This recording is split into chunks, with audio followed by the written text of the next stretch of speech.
so strong. All right, so TSM for Powder as well. Lex, it's all to you. I'm intrigued that Maui said it was going to go the distance, because it seems like nobody else feels that way, and that's kind of familiar. But that said, I think, you know, bind is kind of a key thing here. If somehow Dignitas is able to win bind again, which they're like 3 or 4 in a row now against TSM, I think they could actually take it in 3 maps. But I think it's going to come down to guys like Sabrosa playing the hookah position, whether or not they can lock down some of those strong B pushes that came out from Dignitas. So, you know, I'll throw the theoretical out there. Dignitas could potentially take at least 1 map here, but I'm going to say TSM 2-1.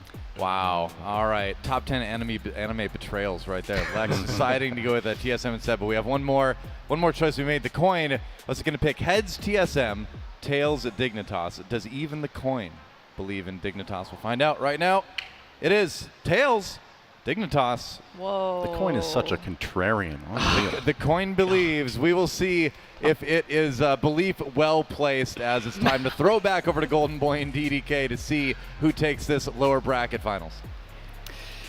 That coin, man. Yeah. That coin, dude. I'm telling you, something's up with it. And now, in the beginning of the show, we're all like, yo, the coin might be a low-key genius. And then the coin started making some reckless decisions. But DDK, here's one thing we have to be, you know, obvious about here, man. Is your prediction game is kind of weak, and a coin is beating you right now. It's just the galaxy brain malfunction. I'm actually making predictions for a tournament in the future that hasn't happened yet. So, and I think it's actually pretty par for the course that we have the esports consultant making his decisions with a coin flip. I think that makes sense. That sounds like a lot of the esports consultants that are out there. Anyway. Yeah. Yeah. So I think this is gonna be a really fun game. I do love that we got bind. I think as Lex was saying, it should spice up the series. It should actually give Dig a really good chance to actually show what they're made of. Yeah. And I think a huge emphasis for me is because I was talking about how much Valorant Pro Valorant is about making adjustments and adapting to what's going on in the game and what your opponents are doing in response to you.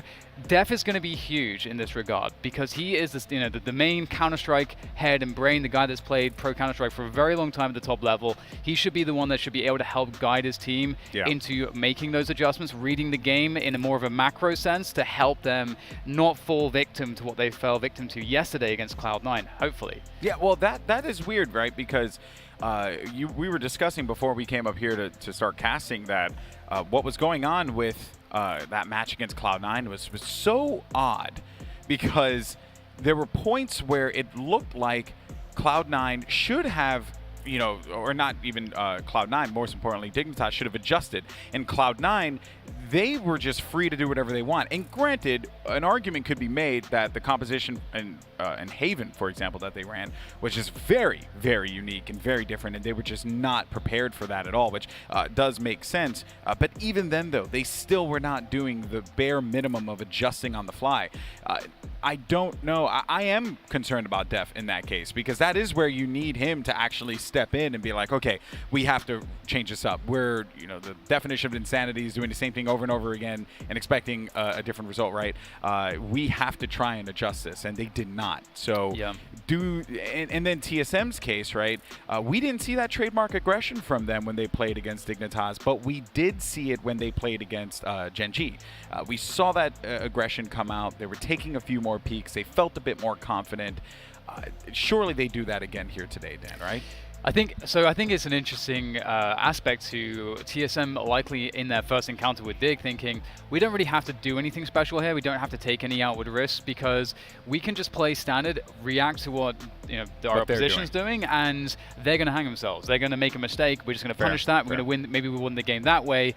And also because it's such an early stage of the tournament, you don't necessarily want to bust out some of the anything that they've been working on. That they want to save that for the playoffs. Yes. And if there is such a disparity in skill that they perhaps perceive, and again, Dignitas are somewhat of an unknown quantity in that regard, then you're definitely not going to bust out any of that stuff. You want to play as standard as possible and get the win that way. Didn't really work out for them, unfortunately for them, and they're playing with their lives here. So depending on how much Dig pushed them, TSM may have to reveal some things that they probably didn't want to reveal. Yeah, now TSM decided to take this over to Haven first, and then to echo what the Des was saying, I do agree that there is a very strong probability. I will go as far as to say like maybe a 70%, 75% probability that Dignitas can win out in Bind. They have a great record against TSM on that map. They've won numerous times in the past. Clearly, they have put in a lot of work there. But I do think TSM at this point is playing with a little bit more fire, you know, in their bellies, and they want to try and end this as fast as possible. But let's talk about Haven, because they're kind of now they have great material on what went wrong for them on Haven and what went so right for Cloud9 when they played against Dig.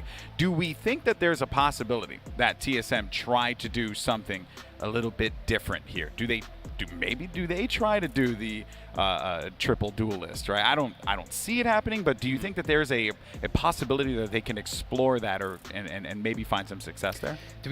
What side of TSM starting on? I believe that's an important factor here. TSM will be attacking first.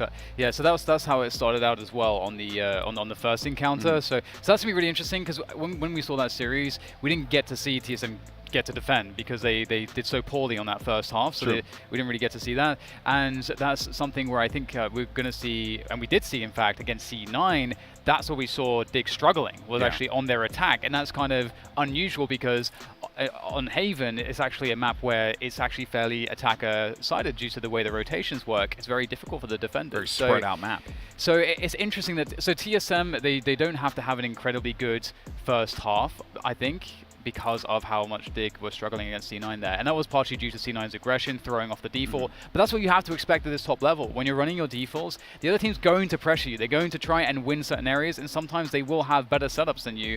And that early control that you're looking for, you won't get it. And you have to be able to adjust, and that's the adaptation stuff that we were talking about, where it's in the first instance, when Dig were unable to adjust to C9's aggression, you're supposed to see a response to that, as it was a simple punish of a lack of mid control in the early timing. C9 took advantage of that, and then you're supposed to see Dig start to come off of the A lobby pressure a little bit, maybe invest more into mid to prevent that from happening, which opens up that side of the map for, in that case, C9, and that's kind of how that flow is supposed to work. But then that never happened. The game never changed. The game was just lost because there's never the adjustments. So I would expect that TSM will keep things fairly standard to what they would normally be doing, and I think they're just going to play a little bit more unpredictably in terms of what their usual patterns. I don't think that they need to do anything crazy here. I think they just have to have a respectable side, and they should just be able to coast. I really think they should be able to coast this one.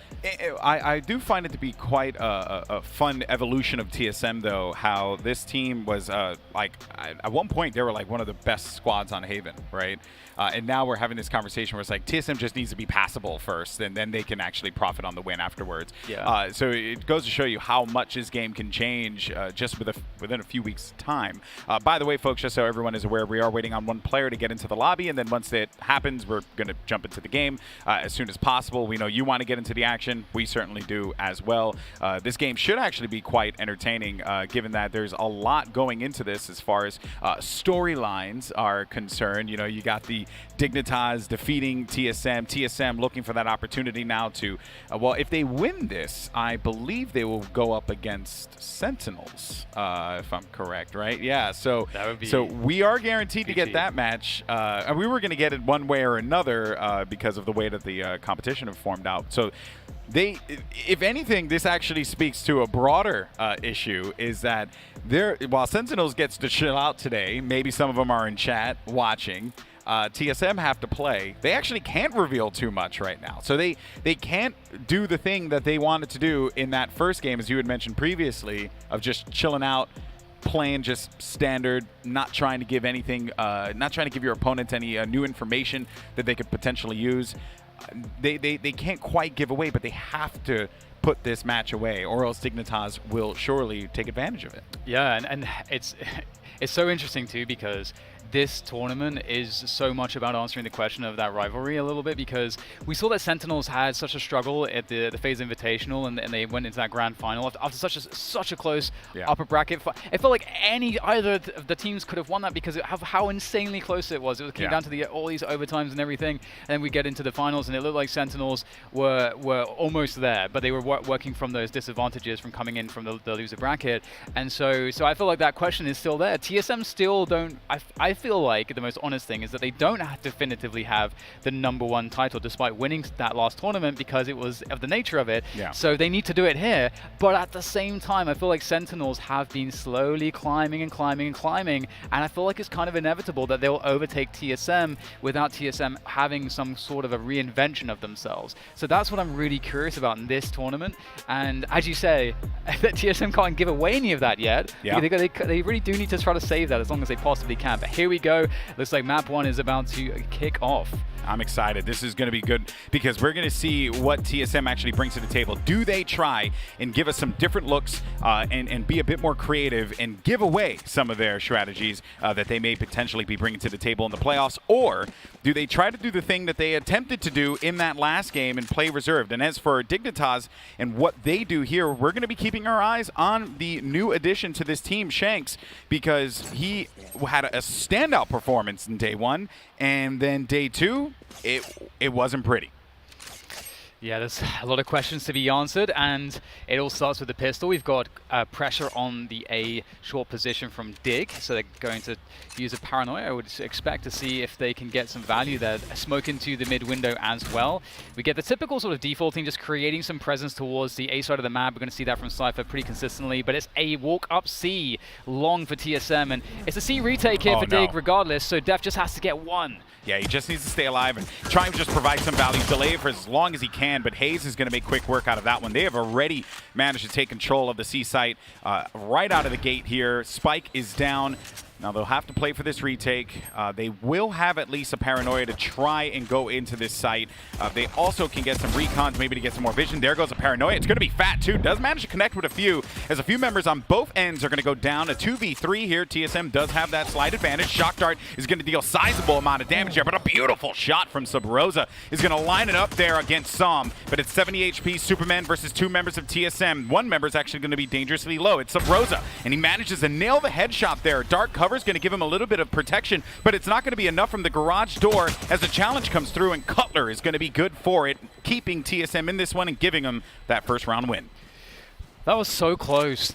It was really interesting there, because we had Poise on the Sage, who had the Sage wall, I believe, but Poise went down almost immediately. And the whole plan was that they play retake on C effectively, or at worst they can do so with B. But that's why you got the Cypher there. He's going to delay for as long as possible. That was pretty disgusting from Subrosa. He's been hitting the aim trainers early on this morning, and it's going to be interesting to see if Dig can find anything out of this eco round now. And I'm curious about TSM's approach.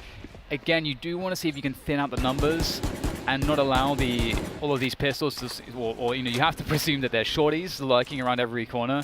And you have to try to use some of your utility to deal with this. This is one example of that. You get drone, and so they use the paranoia on the drone, so that denies the information as to what's going on in this position, which is huge. That might give them something to work with. Unfortunately, though, as Def tried to creep around, he ends up getting popped there. And now Shanks has to bail. 51 HP, but Subrosa's Bulldog is going to find the shot there against Shanks. And I love that little bit of cat and mouse that we saw with the drone and the paranoia, but I think they knew, right? You're going to send a paranoia there, a very strong piece of utility, and just to block that camera, someone surely has to be there. They do the work, they force him out, and now you got a 2v5 here that Dig have to deal with. Yeah, it was unfortunate that Poise went a little bit too far there. This is such a typical way to play these rounds. You put a huge amount of pressure. This is very just Haven 101. Put a huge amount of pressure towards the A side of the map. You force the rotation, and the rotation not only comes to the A side of the map, but you'll have possibly a player coming down from B or C, and they'll be going towards the window and just trying to control the flank so they get the information if you rotate out of that pressure. And then that's actually an opportunity for the attackers to get a pick, which is precisely what happened there. So you have to be, as the player on the lurk, on the flank, you got to be really cautious as to how far you go, how you play the angles, because you must live. And unfortunately, Poised did go down there. But into the first buy rounds here, and this is where we need to start seeing some of those changes, Alex. TSM need to continue here with their fortune. Yeah, they're going to keep putting that, just some information there on A, and oh, look at this. 3 players actually going to be taking the fight at the doorway. I think they knew that Subrosa was there last time, so they wanted to try and see if they could punish that right away. That's going to give them an advantage. And I would also say we were wanting to see Dig adapt. That was some great adaptation there to just shut down the Phoenix right out of the gate. They're going to lose the flash. They're going to lose some of that utility early on. Yeah, the triple peek there is really cool to see right at the start, just showing a very confident play from Dig. And TSM, it's such an interesting dynamic too, because of course they get that lurk towards and the presence towards a lobby and a long as you typically do, but it was just Cutler here, so he can only do so much by himself. And now TSM working off of the only control that they had, which was what Cutler gave them towards A to commit to this A push. Dig still with 5 players, but Superman, he really needs to get something here. He does have Psalm there as well to back him up. He's got a paranoia also, and surely there's a response paranoia coming in from Superman. He's actually holding the angle. He wants to bait. Psalm is making noise here, so they're all looking towards Psalm, and there's a free 2K coming out of Superman for that. In fact, actually, it's Psalm to get all of them. Beautiful work. Just easy bait and switch there for Dig on the defense. What a brilliant play there. And then Superman knew, right? He was good because he held that angle. He saw the paranoia coming from Hell, so he's like, I'm not, or from Sewer, so he's like, I'm not going to try and wait this one out or try and force this. I want them to go and make this move. And it was so clean the way that he managed to accomplish that alongside Psalm. Psalm was a player yesterday that I think got a lot of criticism from the analysts, and I think just in general for not really showing up in that Cloud9 match. He seemed to have just been neutralized completely. Perhaps today we could see a different look here. Good start for Dignitas to try and get that 3rd round win. It's also another good example of the Omen smokes. You don't know where Omen can play because they're global smokes effectively. But enough about that. We've got Wardell popping out the knives here, so it's going to be interesting to see what he's able to accomplish with that. We get a play there for the Orb for Sabrosa. We know how insane he is with the run it back, and there it goes. Can clear out some of these trips and try to just create some threat towards this A side, clear out these close positions. Spots that Superman is playing the same spot there at the short cubby.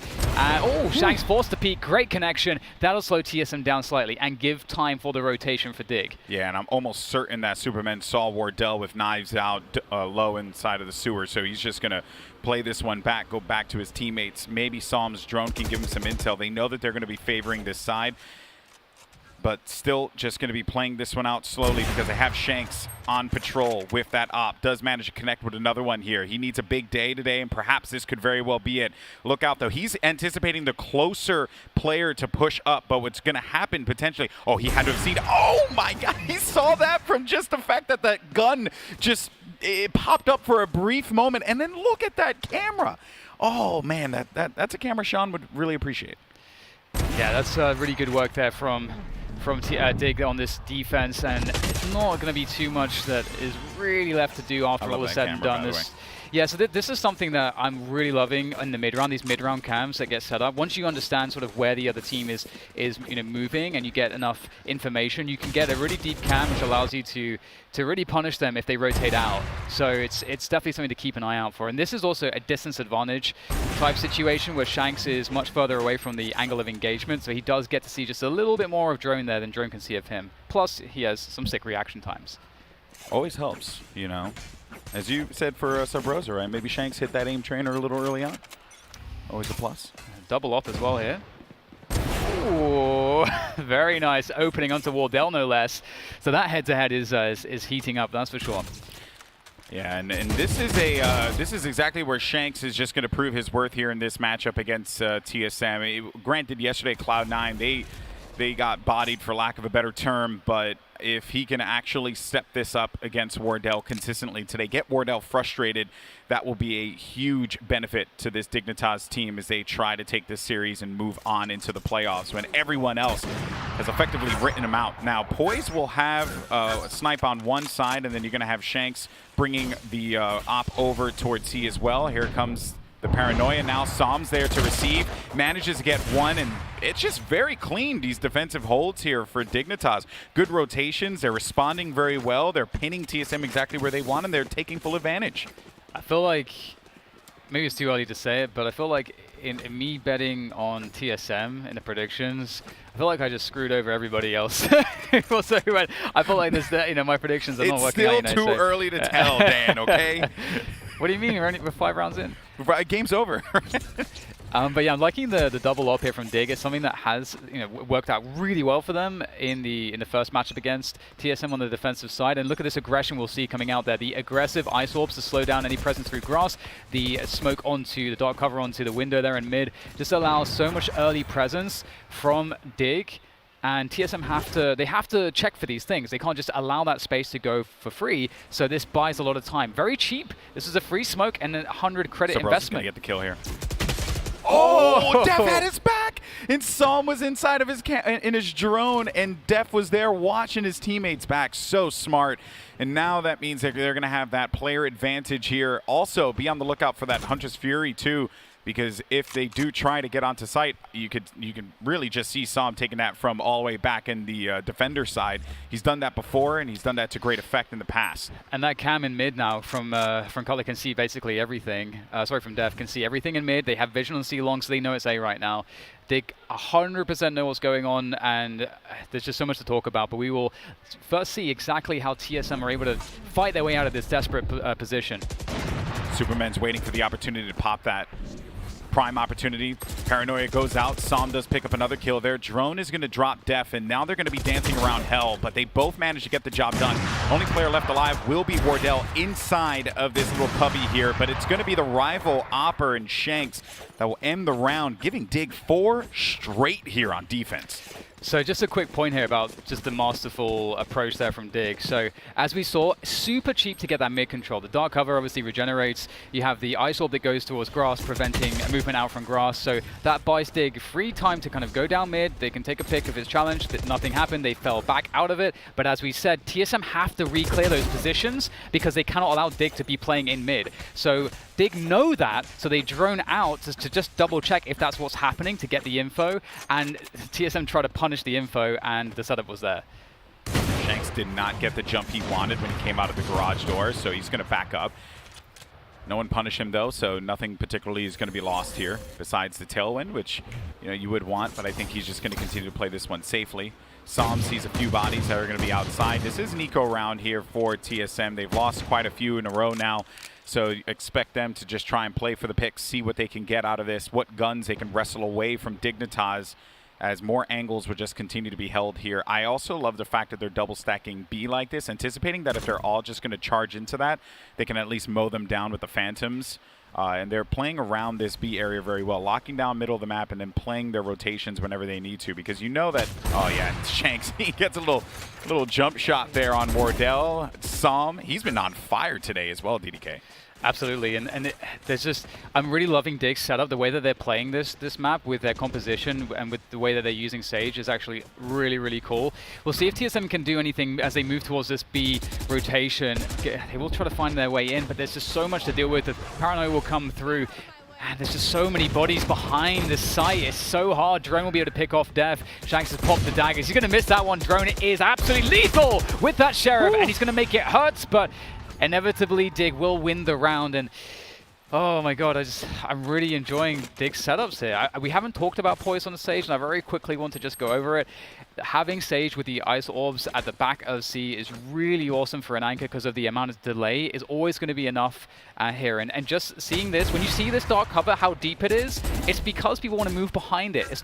There's one of the reasons why you're not using Brimstone and no Brimstone smoke, because you can look over the Brimstone smoke when you're on top of the C site. So Shanks understood that smoke was a tell that they're moving behind it, and gets a free kill out of it. So Dig are just really in the heads of TSM at this point. Now, TSM's going to need to figure out a way to make some adjustments happen, right? They've been basically struggling on A quite consistently. Any attempt that they've had on C, the credit goes to the Sage. You and I literally were just talking about this, right? How, I think there was a discussion about Sage maybe exiting some of these compositions a little bit, but the stall and what you get out of Slow Orb, it's so freaking valuable that, yeah, Wall may be weaker, Res is great, it's okay, it's good, but the Slow Orbs are so strong. Yeah, it's all, the kit's all so good. The Ice Wall as well, there's some conventional ways people use it, but it's extremely versatile. And either way, we will see Dig 5-2 now, looking to compound the advantage. Psalm is going to pick off, he's going to get the second one. There's so much damage done by Psalm right at the beginning of the round. That's something that Snarcher, I think, really popularized. The blind server ults at the beginning is really good for punishing defaults, because you can pretty reliably know at the early timings of the round where they're going to be grouping up. So Psalm gets an early kill, and we have to know who is that kill on. This is Valorant after all. Phoenix is gone. That's very important. Okay, not just pinging as opposed to tagging to keep the camera alive. But they understood that, because why else would he be standing there looking at his watch or whatever he looks at? I always wonder that as well, you know. Yeah, is it like a really app advanced, or something? Yeah, really advanced app on his hand. Something along those lines. All right, well, Hayes is going to go right in the back of enemy lines here, but Def's going to be playing a very aggressive angle up front. Does manage to take out Cutler. Hayes is there for the response, though, and what they're going to be a little cautious about is the fact that you have a player inside of Heaven, but Shanks has been on point with all of his shots. Wardell, though, will get his revenge against Shanks. Now it leaves it into a 3v2 retake opportunity here for the defense, for Dignitas. They will have that man advantage, but Wardell could neutralize that with one shot right here. He is tagged, so his options are going to be fairly limited, though. Superman pushes that one immediately. Now it's going to be up to Hayes, but not going to work out, as Superman will end that approach for TSM. That's giving Dignitas another round win, hurting. They're snowballing this horribly for TSM. I did not expect this to happen on Haven. Yeah, it's really cool because it's looking very similar to how they were beating TSM on day one in terms of how well their defense went. And it wasn't just some of the anti-straddling, because we did see some aggressions that really caught TSM badly on day one. We're actually seeing Dig just actually making the smaller aggressions and just playing the rotations super well, playing the information game incredibly well. And I think their composition is better right now, and so that I think is a huge part of it too. But we'll see if there's any salvation here for TSM. They can still get a 6-6 scoreline. We're on a buy here from TSM. We'll see a quick drone down by drone towards the A short position to clear out some of those close spots. You can see that Superman's not playing there. Clears out a trip as well. That's also brilliant. That's a great use of that drone. And now that they've cleared those positions, they've got Sabrosa deeper into short. They can try to default out a little bit, create presence elsewhere before committing. Oh, man, Shanks is going for this here. Shanks is going, and, you know, Hayes was actually a punishing win a lot when they played Gen G. He was going for that angle often, and I think that Shanks had to have taken a look at that VOD. They had to have broken that down, because Hayes was like that dude at C, constantly thwarting their op presence. And now that Shanks gets that kill, I think that gives them even more information and even more confidence to try and own this game. And look at this camera. I mean, he's been in this camera for so long, just waiting for the prime opportunity. The paranoia comes up. He just has to stall. Unfortunately, he dies there. Drone, he used a Hunter's Fury. They are going to block this off, waiting for the teammates to get back into the site. This is looking decent here for TSM. The cam's still up, Alex. The cam is still up. Yeah, they still have intel. They don't know where this cam is. Oh, no. They finally took it out. That is, it was alive for way too long, though. And now they're starting to swarm the site for the retake, and it's looking rather hopeless. Cutler stuck on the site, trying to survive here. He can't move around that. They are managing to trade out some of these kills, but look at Defco, able to find his way onto Sabrosa, and there goes a neural theft, leaving just Drone from the short position. And what can he do from this position? He is alone, and there go the peaks from Poised. Oh, they can't even get good post plants. They No. well, the camera was a huge problem there. TSM do like to favor that corner plant, but they just didn't have the freedom to do so, because they didn't know, like, Superman was up in heaven. So if they tried to get all the way and wrap around to that left side, they were going to get punished instantly. It was just a oh man, Dignitas is playing this so well. One thing about Dig here is the timing of Shanks' peak on C long, because just as TSM gain position of A short, you want to understand, are they going to rotate out? Is this just default stuff where they're pressuring everything? And at the timing in which we saw Shanks peak C long, he will get that info to see the rotation or not. And we see that he picks one player, which forces TSM. They have to go A after that. So right now, Dig know everything all the time, and it's looking rather unfair. And it looks like it could get even more unfair here, because there's Shanks' third shot. And I don't know, Hayes, they're just dodging all over the place. They're literally playing around. They're like, oh, Hayes, you want to go ahead and send that dark cover deep? Go on, buddy. We really appreciate your patronage to give me some additional cover. But, sorry to cut you off, Alex. We actually have Superman who's about to ruin their day. They're going to rotate into the A site. Superman's in a position to could have caught the spike there. That would have ended the round. But Spike does make it through and drone to the A site. Maybe with these forward positions, maybe, no, definitely not. Sam is going to take down both Sabrosa and Cutler, so the dream is over, it looks like, in this round, unless Drone.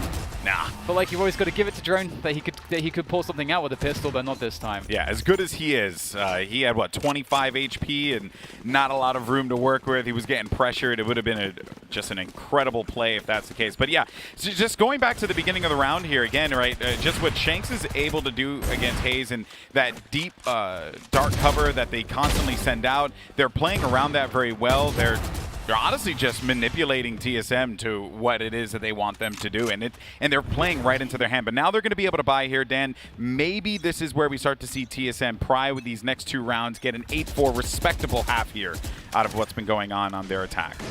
And, oh, I love this. We're seeing this again. A setup to get a deep camera in mid.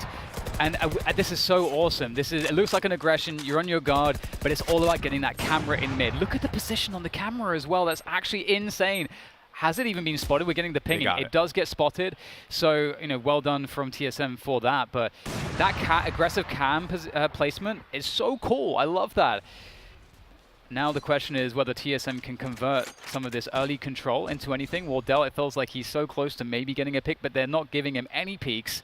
And it looks like Dig were expecting a garage play, but TSM will make the maneuver towards A. So Dig are putting themselves in a retake setup onto the A site, and they don't really have great ults for this, but they at least get the res off onto Shanks. Superman will be in a position just to try and hold them off with the paranoia. That's going to connect with 3 of them, so they're going to wait this one out here. More delay. Som is going to be delayed on the outside too. Just backing away from this one as more members of Dignitas are going to start to fold inside of this site here. Post-plant positioning for TSM. We got to look out for that. Sabrosa does manage to dink Superman down low, and then Wardell, maybe he's coming back into form here, gets 2 shots of his own. Ending Shanks, ending Som. Only 2 players left remaining. It's going to be Poison Def as they're going to try and back away out of this one. 5v1. There is just not a lot of room here for Poise to work with, although he does manage to pick up that 1 kill. It's going to be all for naught, and Dignitas, they still hold on to this lead. A sizable one, man, and I said before, respectable at this point is going to be 8-4 for TSM. Absolutely. I want to take a quick moment here to talk about the dark cover that goes on C long, because it may be confusing for some people, and they may be thinking, why don't you just send the dark cover further, deeper, so you can, just like not have any jump peaks possible from the top of C. The reason is because you want to deny as much information as possible, and you want to suggest that it could be possible that the entire attacking team could contact right out of that smoke, and then if they contact out of it, they're on the site. So that's the advantage of it, as opposed to putting it deeper, where if you come out of it, they can still have time to react. The defense does, at least. And Hayes is just making the TP sound to make it sound like he's TP to the cubby there, so... They also did play out a camera, and it got destroyed pretty fast. Seems like Def went really deep into long to place a camera, and then it was removed instantly.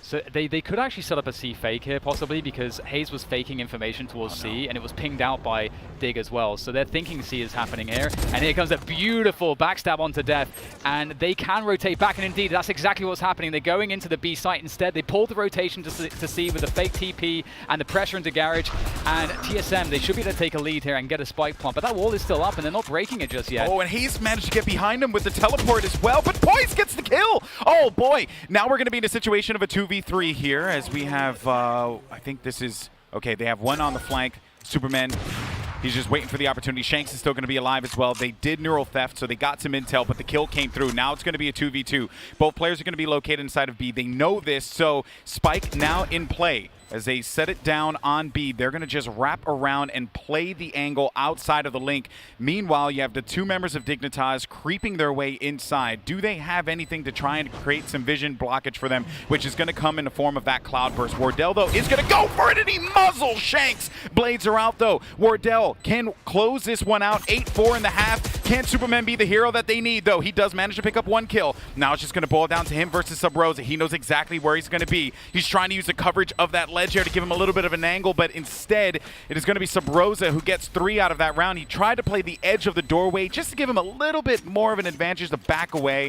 It ends up not panning out for them. 8-4 is what TSM gets out of their attack. Now they'll be on defense. And I gotta say, it's actually so awesome in Valorant that like we can see the pings of the teams. So in this instance, like you see Hayes making the fake TP play in C, suggesting that he's TP to C cubby, and we get to see that Shanks actually pings that to his team, which suggests that they're taking that information for granted. So that's like really cool. That's a cool, it's almost like having the team comms. Yeah, almost. It's really cool. But moving into the second half here, I feel like TSM, they got enough rounds to not feel like they're going to be absolutely shut out of this one. But certainly there's a lot of pressure in winning this pistol. And on the defense, they should find more comfort, given how Dig struggled on the offense yesterday against C9. But we'll see if TSM are able to replicate C9's performance. Yeah, Yeah, with this composition, though, they won't quite be able to be nearly as aggressive with the triple duelists, but they will have that flash for the paranoia to prevent any kind of control here. So there's going to be that trap wire here on site. Oh, okay, interesting. So as they go into B, they're going to play that paranoia into the back just to try and hold anyone back. But they do have players on the flank, though. Sam is going to be patrolling that. He's going to be the only one. 3 players are actually going to be circling out there. While that's going on, the action continues inside of B. They win that fight, so they're actually they play Spike, and now they could just play the Link. Like, they're okay. Poise continues to be a problem outside. They're going to use hot hands to deal with that. 2v3, TSM does have the advantage. Wardell gets the kill. Subrosa has been on fire in these pistol rounds, and that is TSM getting a critical pistol that they needed at the start of this to get them right back into this game. It's a really big pickup, and one thing I'm going to be looking for here on Dig's offense is to see whether or not we're going to have more mix-ups on their default. Except, I don't want to just see every single round, 3 moving towards that initial A lobby pressure just every round. Obviously, you expect to see the Cypher caging it and to see, their B presence there at the beginning of the rounds. But one of the things that C9 exploited was that they were constantly, every round, reliably, heavily playing towards the A lobby position, giving up control around the rest of the map in the early timings. And that's something that TSM would be able to exploit, and they would have watched the tape, back of how C9 destroyed Dig on this map. So we'll see how that plays out, whether TSM will get the aggression going. They don't have as many of the aggressive agents as C9. And already it's, we're going to see on this eco, Cutler will make light work of Shanks, and they're thinning the numbers already. So this is feeling really comfortable for TSM. Now they don't have to worry about getting burst by 5 players, which is scary. C, though, is going to be open, but they don't have the guns to try and hold this off, especially if Superman try as you might. But that Spectre will connect, and they, smartly enough, are going to rotate off of that information that Superman was inside of C, thus giving them the info that, hey, they're going to try and push this one over here. Spike down right in front. A clean round for TSM. They're within 2. Flawless as expected, considering that they were basically running at them with sticks and stones. What will happen on the internet if Dig actually beat TSM? I don't know. I had, as they were just slapping them in that 8-round stint that they picked up, I was like, The internet will never be the same again. No, it won't. Like the tweets. Think about the material that Doa's gonna have. Oh my god, right? It's gonna be awesome. All right, so this is gonna be the first gun round between these 2 teams on the second half, and it looks like there's going to be more mid-presence right from the get-go from Dig. Oh, I like that they're playing aggressive with these Spectres and Bulldogs, though. They're just forcing them out of A, pushing them back, and then making them rethink whatever this strategy is going to be here. They didn't quite commit to it, so they don't get anything, but they do manage to just get the peace of mind to know that they're not going to be pushing this right now. It's a good response from Dig as well to realize, oh, they've actually walled off towards the C side here, and this actually, all the players for TSM are towards the A link. This is a problem here, a huge problem for Dig. Maybe they've misread this one completely, and oh no, they are just out positioned. They basically fed themselves into an even tighter choke point into the welcome embrace of TSM. And oh wow, so one thing to note here, unless Def is able to actually accomplish the impossible in this 1v4, one thing to note is that TSM started out with a 4 stack towards A. They wanted to shut down that aggressive and consistent A lobby control that we were talking about, and Dig didn't do it, but they kind of played into TSM's hands after Had TSM they just placed that wall on the right side, they probably would have had a fighting chance. Oh, absolutely. But they went left, and you're like, why are you left?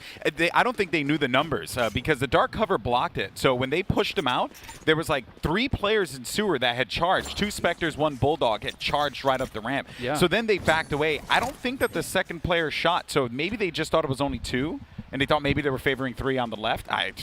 Yeah, it's hard to say why they read it like that, but that's so unfortunate because, as you said, that one simple thing cost them everything, unfortunately for them. But it's great for TSM. TSM close to evening up the scoreline and really removing some of the pressure. Oh, that's a great pickup from Subrosa. Takes out the camera, and look at this. He's just clearing out any possible presence. That deep ice orb isn't really going to mean too much, but at the same time, they will take garage control. But the problem is that Subrosa by himself has just worked out that they aren't playing towards A right now. Oh, Cutler, though, is going to get dinked around 5 HP remaining. They can play off of this here. and a good trade too. So Color's going to hold the cannon just so that this way he's going to be the one that actually impacts the highest amount of damage early on. If he dies, it's not a big deal. They can still get Wardell that gun. Wardell going to be playing the rifle since he's healthier on the C position. All of Dignitas, though, still going to be lingering about here. Spike is, though, located at Garden. So there, while this is going on, while 3 members of Dig are creating this commotion, there's movement happening toward A, and that is just such a smart play to do this. If they get this Spike down on an eco, it would be awesome for them. Yeah, I completely agree. This would be really huge, and some of these forward positions can translate into a one-shot or two from those sheriffs. So Bros are in the. He's going to get the kill. Oh, that's so unfortunate. Sam unable to protect himself there. No cover, and looks like the spike plant is looking like it might be impossible at this point, unfortunately for them. But it was a great, really the great misdirection attempt. was awesome. Yeah, I liked it a lot. Like they made TSM think like that they were going one way, sent it over toward A. I think that the fight that ended up happening on the, I want to say that was going to be the Link fight that Sabrosa ended up succeeding on. Had that kill come through, they get that spike down. This round actually could be quite concerning for TSM. Oh yeah, completely agree. Because especially with the forward positioning out of the A site towards spawn, it can take quite a while sometimes to clear out those spots, and you can likely get a 1v1. And that's if you like win that next 1v1 with the upgraded gun, it's suddenly the round is looking very favorable for you. So totally agree. But it looks like TSM 4 rounds in a row. That's going to tie things up 8-8 on map 1 of this best of 3, and the internet will be okay. Yeah, maybe. I mean, if Dig win this map, we know how good they are on the second map bind. So, and this is going to be a close one for sure. We have no one on C here for TSM, actually.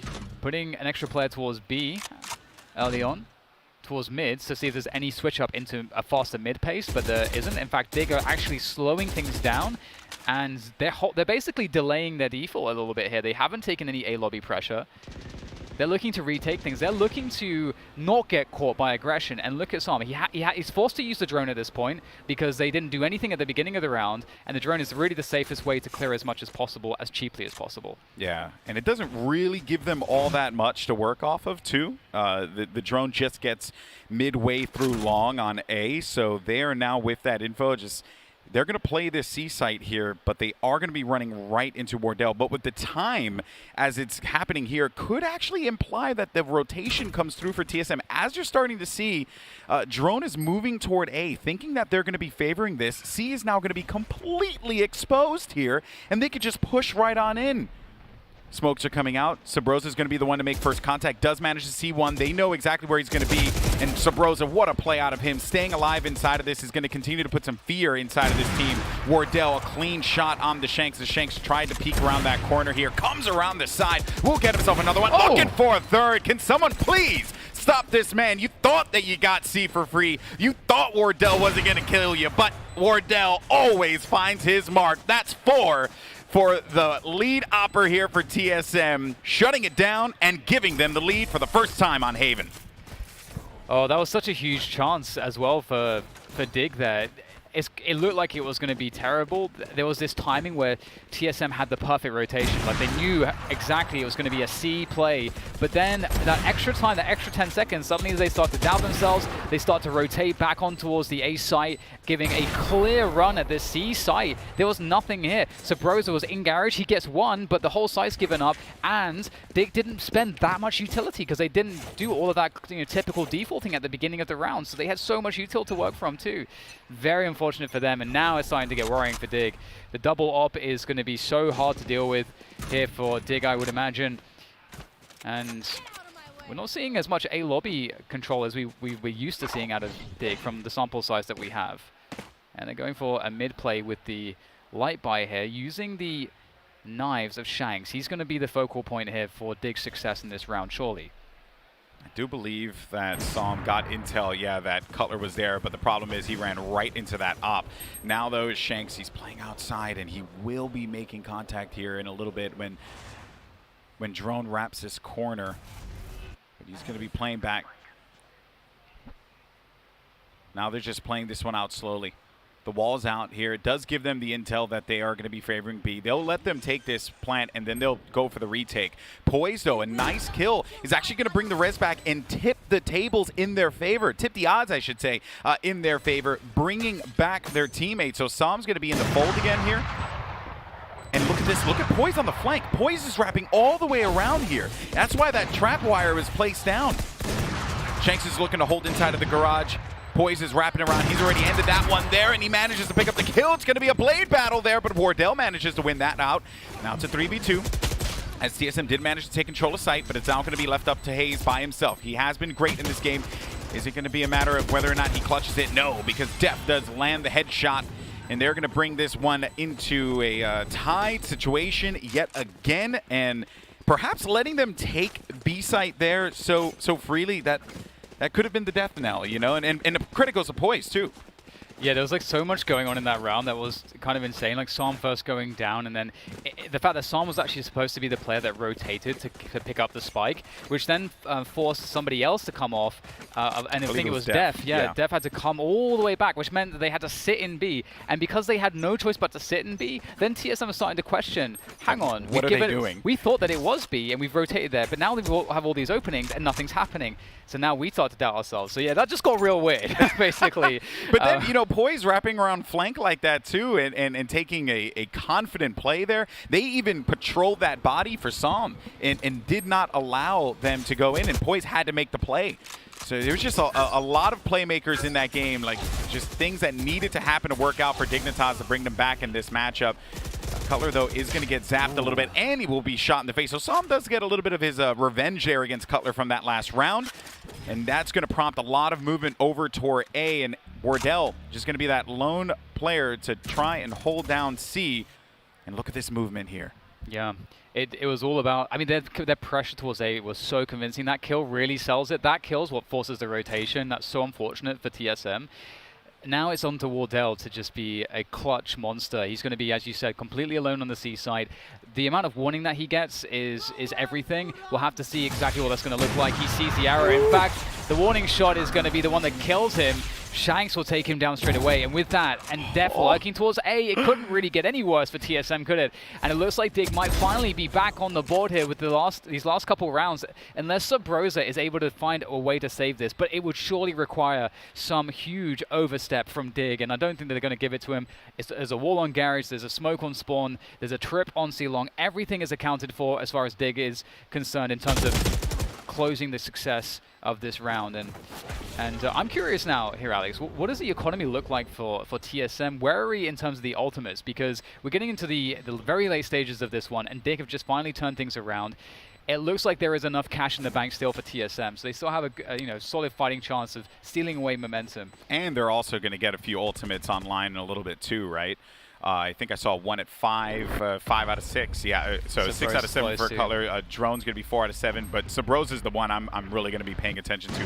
He's so effective with that run it back that if he manages to get it in this next round, which playing for the orb is going to be important here, and I think Subrosa is going to be going to A, so they want to get that orb on him and just try and see if they can pull any information away, maybe get a kill or two out of this. Yeah, and this is something, the run it back is a huge focal point in basically throwing a wrench into the attacking team's default, because as you say, so rightly, when we've seen Subrosa do it so many times, how many times has it been that we've seen him run up A short with a flash on his ult and just blowing up a default? Yeah. That's one of the best things about it, and he's going to use that wall to trade the wall for the ult orb for the run it back, and he gets it, and he does indeed get it. And so now the question is, what can Wardell find here? Oh, such an important 1 HP. That is not fair. But there's no way for Wardell to actually heal up, so that's at least something. Yeah, that is the silver lining there. But he's going to do exactly as you said, DDK. He's going to send this one up toward A long, and now just put a bunch of pressure on him. Now with him hanging out there, they have no choice. They're going to have to back away. Subrosa's still going to have positioning up on long. That will give his teammate a moment to just try and give him some support here. The drone for some more support to say, hey, are they still there? Are they still hanging out in the garden? Which they are, as the drone has noted. And with seeing Phoenix and Sova towards A, you're actually not expecting Cypher util to be on A as well. So it will actually commit them in. They know that Sabrosa's in a forward position. If they can get this kill, they can really turn the round around, and they will finally trade it out. Poise is the one to get the killing blow onto Sabrosa. They have 40 seconds, so they can decide to reset. It would be very risky. They're in a 3 versus 3 though, so there are a lot of holes around the map, and they understand that Wardell is towards the C side of the map. So that's something they have to worry about. They're going to actually run a fake, I think, with the... Do they have an Omen TP or something? Okay, no, they don't. In fact, it looked like Poise was going to run a fake. TSM has it. They have the Omen TP, and Cutler gets a big kill there in heaven. So that's another look, and that's going to force him to have to go all the way back. They only have a few seconds remaining here. They have to make a play. They're going to do a very similar wall from what we saw in the past here. He's going to get this down. He will be able to make a res happen, but he's in no range to get anyone and pick them up. He's going to run all the way back, though. He's going all the way back around to his teammate, and he's going to have to rely on his buddy to help him out here. They've left Spike alone. They now got it. They're going to go in for this here. What's happening is they're going to wrap around the side. Hayes is going to get the kill. He's got to get this one. He's got to stop him. He manages to get the kill. Poise, that's huge. Now Wardell with 1 HP. He's going to be watching this one with the op. They're playing around the box. He's not healthy to take this. But Shanks gets the kill. Poise, oh boy, and it's going to be a huge stop there as Hayes manages to get it. And, you know, that was just risky business, though, to go all the way out to get that res. I understand the reasoning behind it, but that was just... Whew, man, it was like they were just playing chess against one another there in a very, very quick fashion. I don't understand some of these walls from Poise. I'm trying to work out why after you put so much pressure on A, you like why wall C instead of walling A yeah, side? I'm not sure what the logic is because given what they've been doing, they can only assume they pull the rotation to the A side of the map. So Yeah. I don't know what the reason for that is. If you have a good guess as to why that's happening, please send us a tweet so we can kind of work it out. But and then somehow Poise gets out of that position. Yeah. It's like He jumps out and then goes all the way And over gets to the C res. to pick up Shanks for the res, which makes sense because of the op. But oh man, that Crazy. is just a wild play that we saw, and admirable from Dignitas to try to make the best of a bad situation there. Yeah. Well, I mean, TSM have money. If they lose this round, they could actually cobble together a buy, especially if they save a gun. They would actually have a full buy in the following round. Dig, on the other hand, if Dig loses this round, they are going to be struggling for a buy here. This is a really hugely important round. There's not really that much in the way of ultimates going on here for either side, as we see Drone going for the swing from window, a committed play into the A side, mixing things up. Dig haven't done this so far, but it looks like TSM are going to be ready for it. They have players in position, but they're not necessarily hitting their shots. And Dig, they've got the spike down, but TSM are already knocking at the door. So I have one player playing further out. Oh yeah, he knows exactly where that TP went. Superman is, I think he's going to be aware of that too. That's why Sabrosa is going to go in for the challenge. He does manage to get the flash off, but Psalm's there for the trade right away. Wardell, Cutler, they're going to be the last two left alive here to try and bring this one back. Cutler does manage to get a kill there against Psalm. Do have Def, who's hanging out in the back by side, but what a shot there from Def now. He can give this team the lead. This will be huge for them, but as Wardell went for the swap of the weapon, Def was there to pick it up, holds it down, and now they're so close from wrapping this game up on TSM's map pick of Haven. That was an awesome round from Dig, just sending it towards the A side of the map. Again, that's something that they haven't done, and it's so cool to see it because what we saw in the previous iterations of Dig was they were more predictable. Yeah. And here it really feels like they're mixing things up way more, which gives them the ability that if they run a play like that it can be very surprising and much, much more potent, because TSM can't expect that pacing, and they can't expect such a stack of players. But moving into this very decisive round here, and as we did mention, you know, TSM, I'm not sure what their buy looks like. They did have, Wardell I think, is 3 glass players with cannon 4K.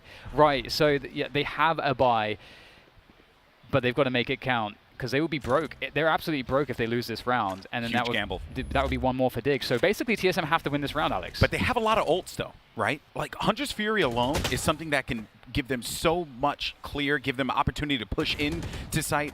So I'm going to be keeping my eye on Drone for sure, like what he ends up doing. Dig have to be careful, though, not to give up too much information early on here, or else that's going to give Drone this opportunity to be able to land this Hunter's Fury and pretty much end this run, and not end the run necessarily, but most importantly, it will bail them out of this risky buy. And Drone's waiting in the wings. He's going to go for this shot. There goes the Hunter's Fury. He pops it. Is he going to connect with anything? Saw manages to get the kill against Cutler, and he does get one kill there against Def. But they do get that spike down. Walls out in the garage. Oh, shock dart, pesky shock dart there. They will have a heal in about 8 seconds, so look for Poise to pop that to give himself a fighting advantage here. Dignitas, they're going to be beaten up out of this one, DDK. Absolutely. It's such a cool call from Dig to just send it C after sending it A previously. Again, stuff that we haven't seen them do it at all right in the dying moments of this first map. And here comes the retake attempt. Oh, no. Wardell and Sabrosa chiming in effectively to get a kill apiece as they are marching forwards now. It doesn't look like they can be denied these forward positions. Hayes picks up one as well. It's all going to fall down to Shanks, but Wardell has his number. And it's looking like we're going into a tied game. It should be 11-11 here as this retake is closed down by TSM. Very effective stuff from them, and they themselves, they were mixing it up. They actually put that glass cannon operator on Wardell, and they sent him towards the A long position. We haven't really seen him playing that spot so far. That was supposed to catch Dig off guard. So we're really going blow for blow here into the final moments of this first map. Truly, truly, man. This has been an awesome game to watch. There's so many things that you can actually break down because everything rested on what Drone was going to do in the back of the map there because he was going to be the one to kind of like scatter them a little bit, give them that advantage to try and go into sight. Saw him, credit to him for going in and getting a pick right away. An early aggression running back here from Sabrosa. He's just going to send this one mid. They also got a tag. They know exactly where they are. Wardell went in for the push against Shanks. He wins that fight. Now Sabrosa, they figured that they were going to be by Garden, but they actually went back into the spawn.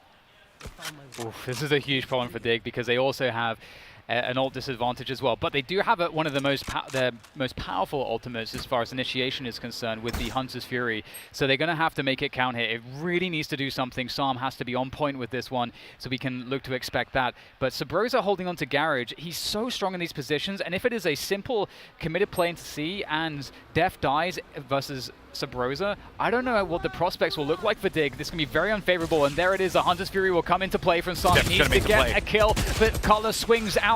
Def and Superman get a frag apiece, and it is now a 2 versus 2. After all is said and done, the spike needs to be collected, but they're still positioning here for TSM. So they're going to get the spike. Def is so far in a garage. Hayes is going to be playing on top of wood. They know exactly where Def is going to be still. They're both going to need to swing this together, but Sam is not looking at the lumber. They did tag him. That was a huge kill. Now it's going to be up to Wardell in a 1v2. He's going to have the blades out. He's going to go for this one here. Does manage to pick up. No, he doesn't. He does damage, but it's not going to be enough to get the kill, and he dies. Oh, we're going match point. Dignitas. What a play out of them in Def. Def was the star of that round, getting that kill against Sabrosa in Garage, giving them the positioning and the swing there on lumber. Oh, everything about this game, Dan, has been amazing. Absolutely, and very quickly, the money is kind of garbage for TSM. They'll have something, but it's not going to look very good. And one quick point, the kill onto Hayes there, that is a great example of using the distance advantage to clear positions because he was so far away from Hayes. Hayes couldn't see him, but about maybe like a third of Hayes' body was actually showing. So that's a free kill. So just if you know how to clear angles. And Hayes had nowhere to go. He TPs, he's right in front of him. If he goes behind the Radiant box, he's still going to be in front. Like, there was just no clean angle for Hayes to be in. And I know Sabrosa's kicking himself for dying in the garage there. But now match point for Dignitas. This is huge. None of us had predicted that this could possibly be the case. But Dignitas, after the shellacking that they took yesterday against Cloud9, are in a prime position to take game one on TSM's map pick of Haven. But TSM, if there's one team that you can never count out of it, it is TSM. They have done this so many times in the past, coming out from within the jaws of defeat. Maybe this is going to be another one of those instances here. Some ults, though, online for Dignitas. Most importantly, that Resurrect, which can give them a bit of an advantage here in the late rounds. Speaking of which, we have Poise actually clearing stuff by himself, which makes me very afraid because I want that res to stay alive into the late round, as you said. And he's just kind of going out there lurking by himself away from the entire team. So that does worry me greatly, but we'll see exactly how that plays out. Lots of pressure from Dig towards the B side of towards the B site as well as Garage at the moment. So this can translate into anything. And now Poise has all this control of A long that right now Dig have all of the options. Oh, well, does he? Oh, he's made a play right through the cloudburst, and Hayes at the same time finds a pick towards the garage, and that's going to cue Superman to make a response. They needed something, and Superman comes out huge with not just the kill, but the spike plant, and there's that res. Rose is on the flank here. He only has a stinger, but it should be enough to be able to get one kill at the very least, and Poise has a look. Oh, and Def goes down at the same time. We could be looking at a drawed game here between Dignitas and TSM. Map 1 of the day here at Popflash. Loser moves on. Winner goes into the playoffs. Sam gets a kill, but now it's going to be boiling down to Superman here. Can he fly in the moment where they need him to? 77 HP, but he can't do it. Ladies and gentlemen, we're going to overtime. Oh no, I feel so bad for Dig. They had everything they needed to win a round such as this. They had way better guns. They had the Resurrect, which is a huge ultimate to have in a situation like that. And TSM, they were so patient. You would actually expect TSM in that position with worse guns to try to mitigate that by taking the initiative somewhere. But instead, TSM actually played really passively across the entire round, and Dig, they made a mistake. They were sweating, they made a mistake, and TSM, they were ready to punish. And we've been going round for round for round for so long right now, and as we're going into overtime, I hope that continues for a while, because this is really heating up between these two sides, and this is about to get really messy as we go into this first round of overtime here on map 1. And oh wow, we're going to get a Poise sending an ice orb down C-Long, and it looks like TSM want to fight there, so this could be fun. And we get the arrow, the recon dart that will go behind the team as well. It's going to pull at least one crosshair away too, so they're going to time this one nicely. Shanks with a big kill. He actually didn't even need the ice orb there. He just saw Hayes as he TP'd over to the side and punishes him instantly. Walls up to just create further delay. It's so awesome because they've punished Hayes from doing what Hayes was doing in regulation, where he was making the TP across, sometimes faking to Cubby, sometimes TPing to Cubby, and here's a setup that dealt with that. But the ice wall goes down, and you can see the problem here. They can get behind the ice wall, the whole team, and then they can contact through. So they get very close without much warning for the defenders. So Dig must be cautious of this. But did you see that there? Wardell's bun actually popped out over the wall there. So the hairdo of Jett, who was enough to give Poise information, and he ended up dinking the headshot there, so that caused a lot of damage to Wardell. He can't freely go into the site the way he'd want to. He has no armor, barely any health. Poise with another kill. He's been just so great this game. So that was the kill on Wardell that he surely wanted to get beforehand, so he did finally find the mark. Now, though, it's going to be up to Def here on B. Camera's out, and he hears this, too, so Def is just playing this one slowly. Subrosa does manage to find one with that snipe there, but Def, another kill. A Cyber Cage out, too. He hugs the corner. He's going to run right into Drone here any second. He's going to see this. He's going to go for the swing, but Drone gets the kill. 3v2 now. This is actually very problematic. Def going down in that position. Oh, they realize this is actually so smart. Subrosa can try to delay. He might be able to get a frag for free with the curveball. Doesn't actually find the finishing blow there. That's very unfortunate, but here's the second chance, the second swing, and that swing is going to connect straight into Sam's face, as now Subrosa's holding onto the rotation position, forcing them into spawn, and Drone's going to come out of the side possibly here as well, knowing that they surely have to be at least one within spawn. So really, Superman has a huge job to do coming from the A-long position. Superman's going to be inside. He's doing his clearing. He's going to see him.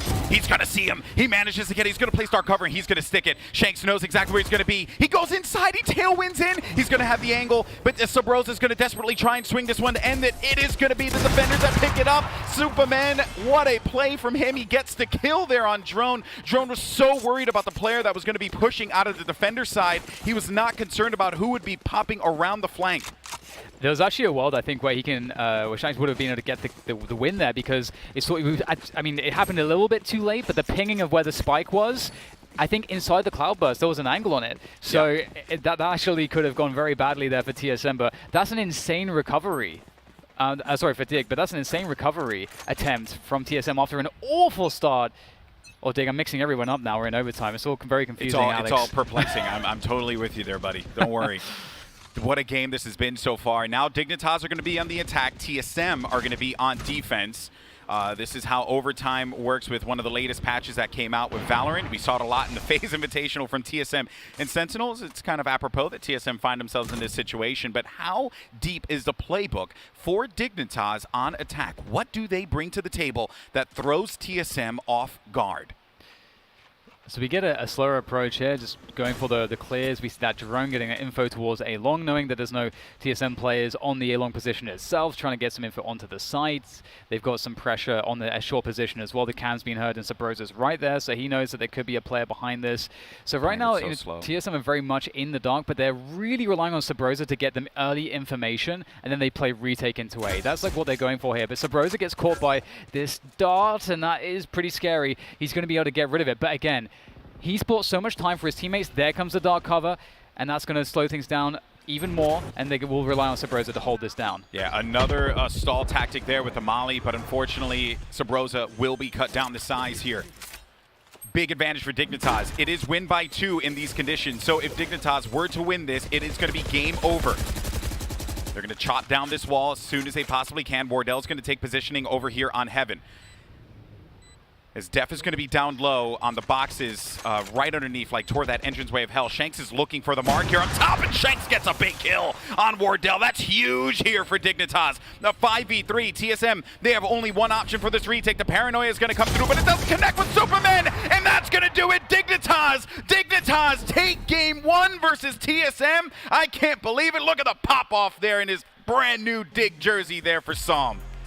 Oh, what a game we got there from both teams. That is actually such a sick game. That first half from Dig. One of the things that I mean, there's so many little tactics that I thought were just fantastic. I mean, first of all, we saw the responses that we needed to see, the adjustments we needed to see on their attacking side. Yeah. On the defensive side, we saw them running a game where they played a way better defense, or rather, they exposed TSM's attack. TSM's attack was really predictable based off of how the pushes and pulls, like these little aggressions that we were seeing reliably from Dig. They gave them all the information, and they also took picks at the perfect moment when they would then know that they would be forcing TSM to have to attack a certain site, so they always won the info game. And so that to me was super impressive, and I think if I had to pick one thing that really hyped me up, I saw from Dig reliably, was when they had aggressive setups to place cams, specifically to place cams for the mid-round. Yeah. That was fantastic. I love that. The cam plays, it almost makes you wonder what happened in their Cloud9 match, right? Like, what took place, or was it that just Cloud9 or I don't want to go into this. Maybe they just wanted to throw it for the storylines, man. They wanted to rematch TSM. Who knows, man? Who knows? But what makes this even scarier now, and I got to go back and look at the stats. I'm sure Lex, Maui, Potter, and Doa have looked at it further, but I believe that when this team was called Homeless, they have a really good record against TSM on Bind. This was also a map that they beat them yesterday as well, 13-4. So if you're a TSM fan right now, you're sweating.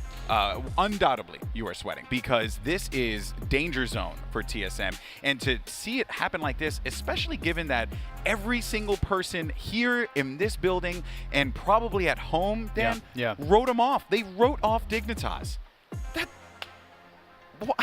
It's a roller coaster, isn't it? It just makes no sense. It makes no sense. But you know what, though? One thing I will say, knowing this player's history, he is an individual that oftentimes does get written off, and he surprises us. And some of the biggest moments in esports' history.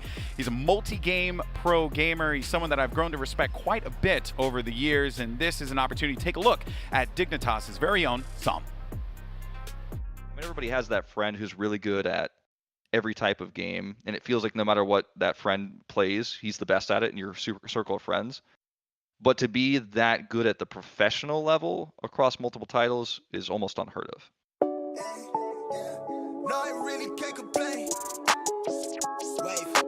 Pretty much in any game that I ever played, if there was a leaderboard, I would be grinding for like a top spot.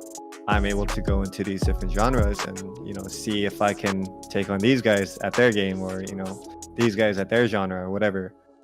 My first serious game was like probably Dota 2. I was still in high school at the time. I was playing with a lot of big names in Dota 2. I was on a team with like Eternal MB, S4, Admiral Bulldog, Black, big names. But I had gotten into UCLA for the following year, so I kind of actually took a step back from Dota and decided to pursue college instead, because I didn't really know how much of a future esports had, and they ended up winning TI that year. They're gonna do it! They're gonna do it! Alliance wins! They win TI3! The Alliance just won $1.4 million! When they won TI and I was in college, I felt a bit regrettable. I was like, that could have been me. You know, I was right there, and then I stepped away. My brother actually introduced me to the Blizzard MOBA, Heroes of the Storm, and I was kind of just playing it on the side for fun, not really expecting anything of it, but I like rose to the top of the leaderboards, and I found myself competing on the side. And then before you know it, I qualified for BlizzCon Worlds, and I was like, okay, well, now I got to make a decision. Like, do I want to take this full time, or do I not? And I ended up dropping out of school. He played in 6 North American regional championships to qualify either for the mid-season tournament or BlizzCon, which was the World Finals. And he got at least to semis in every single one. He won North American regionals 4 of the 6 he played in, and made at least top 4 in every one that he played in as well. He had a really good mind for the game. He kept winning, and he didn't retire until, you know, late in Heroes of the Storm in 2018. When he decided he wanted to go to Fortnite, I think a lot of people really wanted to criticize him in the Heroes community, because it felt like Heroes was on the decline popularity-wise, and it felt like a cash grab to a lot of people. I think a lot of people were disappointed in him because they liked him so much. I think a lot of people turned their back on him because they felt like he turned his back on them. So I was already playing Fortnite a bit on the side for fun. My friends introduced me to the game, and I found it, you know, pretty entertaining. And then they actually made an announcement that they were going to invest $100 million into the next year of their esports competitive scene. And, you know, coming from like smaller game in Heroes, who was kind of maybe on its last legs, to be honest, I thought it was a good time to make that switch and really go after the opportunity. And if he wanted to just keep playing Heroes and winning the money that he could make from winning America, then losing in BlizzCon, you know, I mean, he could do that, but he wanted more. As like a professional gamer, you don't got that many years. And during this time, I gave up my education. You know, I'm giving up other opportunities. I'm giving up my 20s. And so I'm going to make the best of these years and, you know, try to set myself up, set my family up, set my future up. This is the Fortnite World Cup Finals. The battle bus is loaded. Here we go. You have to understand, right? It was 100 of the best damn Fortnite players in the world, right? Like that's just a fact. Waking up that morning, I felt oddly confident, like weirdly confident that I was gonna place top 10. The victory royale goes to the veteran Psalm. Psalm now jumps in to second place. When I got that first win in game 4, I was like, you know, there's a photo of me. I'm like screaming at the camera. I'm so hyped up. And then after they tallied up all the points, after game 6, I saw I was in second, and I was like, there was no way. And I was screaming and running back on the stage. What was really shocking was the fact that he managed to come in second in the largest event, which was the solos competition. I think a lot of people just didn't really see that one coming, myself included. I don't think anyone had me top 10. I don't even think I had myself top 10 before that day.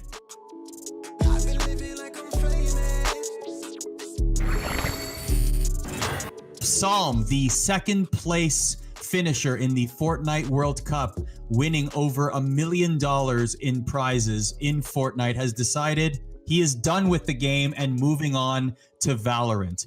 I think a lot of people were blown away that a guy who walked away with $1.8 million in the largest prize pool in Fortnite and maybe even esports history is still trying to compete at a high level in a game that is in a completely different genre than what he just competed in.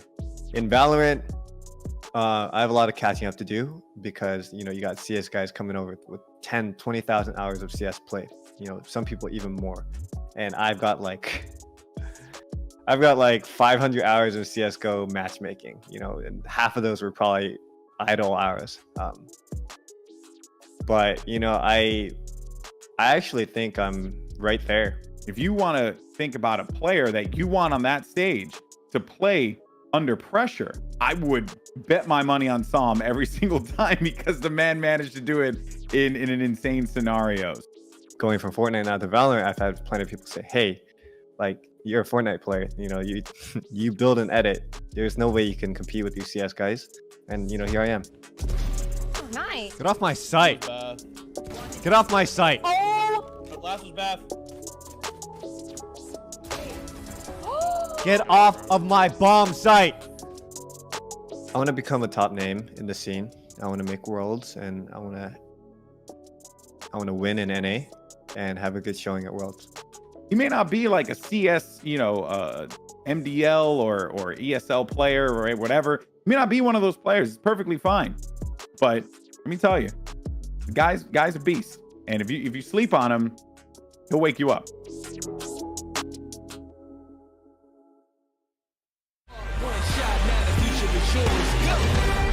Yeah, it's one shot, now the future is yours. Go. Well, Psalm didn't wake him up on a couple days ago. You'd think TSM would be awake now because Dignitas taken map number 1. It was a close affair, but they got it done in OT. Wow, what a match. I was on my feet through the majority of it. Every other round, something spectacular was happening. It had a fantastic finish, pushed to OT towards the end. You didn't really know who was going to come away with it. Both teams had moments that they looked crisp, but Dignitas coming out on top. Yeah, it was insane. And I feel like we saw that really, really strong start from Dignitas, of course, holding down the defense extremely well. Shanks popping off again. Psalm had a lot of good plays himself, too. But it really seemed like a TSM, you know, we were all talking about the game, what was going on. You guys kept saying, you know, why is TSM showing us the same look they did in the first time these guys met on this map? Yeah, I mean, it was extremely confusing that there was little to no adjustments, it seemed, on the TSM side since day one, which makes me wonder whether or not, you know, maybe they took the approach of like, hey, the only reason we lost this match was because we were tired and we weren't ready and we weren't warmed up. You know what? That may be the case, but we just had the rematch, and it clearly showed that whatever the heck Dig was doing, apologies, was stumping them. Yeah, I have to agree with Lex. I feel like the adaptations that we expected, that DDK was alluding to on the caster desk, is just, we didn't necessarily see them. It felt like their attack was so weak. They achieved 4 rounds, but it just felt like a lot of those were kind of based off of individual plays, a little bit of pop-offs here and there, some clutch factor here and there, which you know you're always going to get from a team like TSM where the individuals are so strong. But the same double op setup from Dignitas just did wonders once again for this Dig side, and you have to wonder, okay, what's the counter usually to a double op setup? It's to add in maybe another smoke character to make sure that all your sight hits are predicated with flashes. They're set up by those. And TSM still looked a little dry on those hits. They weren't always waiting. Maybe it's the switch, because they used to run Brimstone on Haven. Let's not forget, at the Pulse Invitational, right, at 30 Bomb, if I'm not mistaken. Definitely at the FaZe Invitational, they were running the Brimstone. Now it's Omen. And Omen and Brimstone, they fill that similar smoke role. But sometimes the smoke execs from Brim, the way you can play post plants with the Molly, the flash is good on the side of Omen, don't get me wrong, but when you have a player like Shanks that can always evade that with the dash from Jett, and the way he can just maneuver around the bomb site and just find these new angles and shots, I mean, Def as well, the way that he's able to even just do it with a more static character like Cypher, it shouldn't look that easy to op against a team like TSM. All right, well, hey guys, welcome back to the desk. Doey here with my analysts Lex, Potter, and Maui Snake. Now, Potter, you and I were talking a little bit right before the segment started, and you were saying although Wardell was kind of able to shut down some of Dig's attacks from time to time, there was some interesting stuff as well going on point B. Yeah, and I thought Dig had a good look. You know, they weren't, you saw it there on the scoreboard, right? The kill distributions. TSM had clearly a lot more players with a lot more kills. I think 25, 24. Dignitas, they were barely breaking that 20-digit mark. So that just goes to show Dig, they weren't out for frags. They weren't out looking for those duels. They were making those clever plays. And that B bomb site, it did seem like they had good ideas, right? They were utilizing the Sage Wall, trying to block off one side of it. They got caught out with their hand in the cookie jar a couple times because these were 5 versus 5 scenarios, all 5 players alive on both sides, and trying to throw some misdirection on the extremities, try to get away with that post-plant scenario. I do think that Dig looked a little more comfortable towards that B in those post-plant scenario situations, but Wardell is so damn good at just retaking those sites, utilizing that operator. So he made it as difficult as he could, but I'm glad to see that Dig's game plan came through strong for them. They didn't depend on the individuals popping off. They didn't depend on heroics. They had a solid game plan. Yeah, it's the solo strength versus the team effort, it seems like. Let's take a look at some specific moments from that first map. The first one comes to us from, I believe, round number 8, and this was Dignitas working at trying to retake one of the sites. Who wants to take this one? This could be okay. So this is a 4-on-3 retake right here, and I think this may have been, you know, one of the attempts from TSM that actually looked really successful coming into the A bomb site. But the retakes consistently throughout this half from the side of Psalm and Dignitas, I mean, looked really clean. I mean, the entire defensive side, they yielded, I think, a pistol round, an anti-eco, and then I think 2 really clutch rounds out of TSM towards the end of the half. But their defense was rock solid, and even when it found cracks in it, it was like they were able to regroup and retake together. Obviously, right there, Poise dropping in, cleaning it up. But yeah, you know, they looked together, I think, is the word that I would use to describe just how Dig was playing the defensive side, despite the fact that, you know, we watched Def do it on the first day when we watched them, you know, in the same matchup on Haven from the A bomb side. A lot of times, just kind of like anchoring towards Heaven. A lot of times, I think we saw him with the operator, sure, and Shanks would be his rotator in. This time, we saw the Bash Bros, Poised and Shanks running it, and I think Poised throughout the most of the half was over at C. He had Shanks floating around the map. So TSM, I mean, without a double op setup, they didn't really change much in the game plan, seemingly. Really wasn't able to address it. So they almost moved away from the A bomb site at times, expecting things to be easier on the other side of the map, and it was like just walking into free kills. Even if you have a smoke up, it's not going to deter an opper from standing in front of it.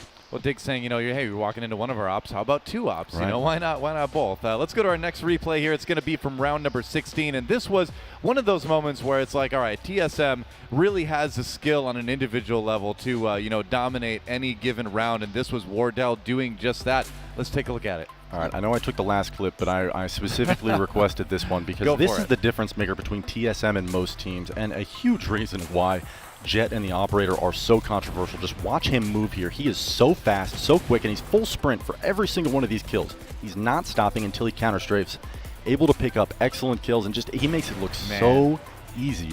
But none of those guys stood a chance. That is crazy. It's impressive. Yeah, exactly. I mean, what do you say to that? Like, you can have the best setup in the world, and sometimes Wardell's just going to do that, right? Yeah, and I mean, you even saw it kind of replicated towards that long C as well. Shanks holding down the angle, and Wardell walks away with 1 HP, right? So it's like, dang, if you've got a player like that that's capable of just getting away with those kinds of shenanigans, that's Wardell, and that's such a huge strength for TSM coming through. But again, it can't be your win condition. That's got to be like your back pocket strategy. Like, we know we can depend on Wardell, but the game plan, the fundamentals for the rest of the squad have to be there to set him up for those kinds of positions as well. Yep, exactly. That's like the Dragon Punch in Street Fighter. It's like, it's nice. It gets the job done once in a while, but you got to know the fundamentals if you're going to win the round. Well, speaking of rounds, let's look at another one, round 23. And this, I believe, was, a 2v2 on the C site. Maui Snake, do you want to take this one? Yeah, sure. So this was pretty late in the game, a super important round, and this was just such an interesting interaction. There's Hayes right now at the logs position, and Psalm, it looks like he's going to get caught off. It felt like for every reason he would, but the jiggle peaks come out from Psalm, and that's just him using the game mechanics to the best of his ability, just making sure that every angle is cleared. He probably saw the barrel of Hayes in that instance, and that was just enough to take him down. Such a pivotal round, and secured the OT for Dignitas in that situation. Shows that Psalm, I mean, even though he's new to the TAC FPS scene, he's still got some of the mechanics to make things work. He was top fragging, I think, through most of that game. Him and Def, really, I mean, we're seeing the praises of Shanks and Wardell on both sides, and that is, unfortunately or fortunately, depending on where you side on the controversy there that I just mentioned. I really think Shanks and Wardell are definitely the storylines, but Def and Psalm, I mean, they were rock solid throughout that entire game, man. Like, Def changing up his gameplay, being able to be adaptable as a Cypher, and then Psalm being dominant on the Sova. I mean, it was like start to finish, they were consistent contenders, and that's the difference that yesterday they were both kind of looking weak. I mean, Psalm looked like he wasn't necessarily in sync with his teammates, maybe wasn't warmed up, but man, he brought it today. Turnout too should be interesting. Absolutely. Well, the stats don't lie. Let's take a look at the stats between Shanks and Wardell right now. Like we talked about earlier, you're going to see generally better numbers for Wardell, but if you look at the way the kill-death breakdown looked for both of these teams for map number 1, TSM, it was very, very lopsided, right? Wardell taking a lot of those. I believe Sabrosa was up there as well, if I remember correctly. But on the Dignitas side, it was very equal. You had the kills spread out, which kind of speaks to that kind of like team effort, right? It's more about know your spot that you're supposed to be in for a given play, and if kills come your way, so much the better. Yeah, absolutely, Doa. The way that Shanks didn't even have to completely pop off and Dig were able to still secure a victory, it shows that Dig's game plan runs deeper than TSM's in this case. The fact that Wardell, he had a great game. The highlight that Lex provided that just showed how he was able to completely change the outlook of a round. Right. But the fact that Shanks can just kind of does his job. He finds some of those opening picks, maybe gets a good late round shot off, but he doesn't have to just go absolutely ballistic. He doesn't have to go 8 mode. He just needs to just fill into his role. Def, Superman, Psalm, they just fill in theirs, and everything comes together for a beautiful win from Dignitas. Well, Dig with the win in map 1, a tough map for TSM, but a tight map as well, so anything could happen in the second round. Let's go over to our casters to see what happens. Thank you so much, everyone. And yes, what a game that we've had so far. Now, here's the interesting part about all this. And of course, Golden Boy alongside DDK here, getting ready for map 2 as we take a trip over to Dignitas' map pick of Bind.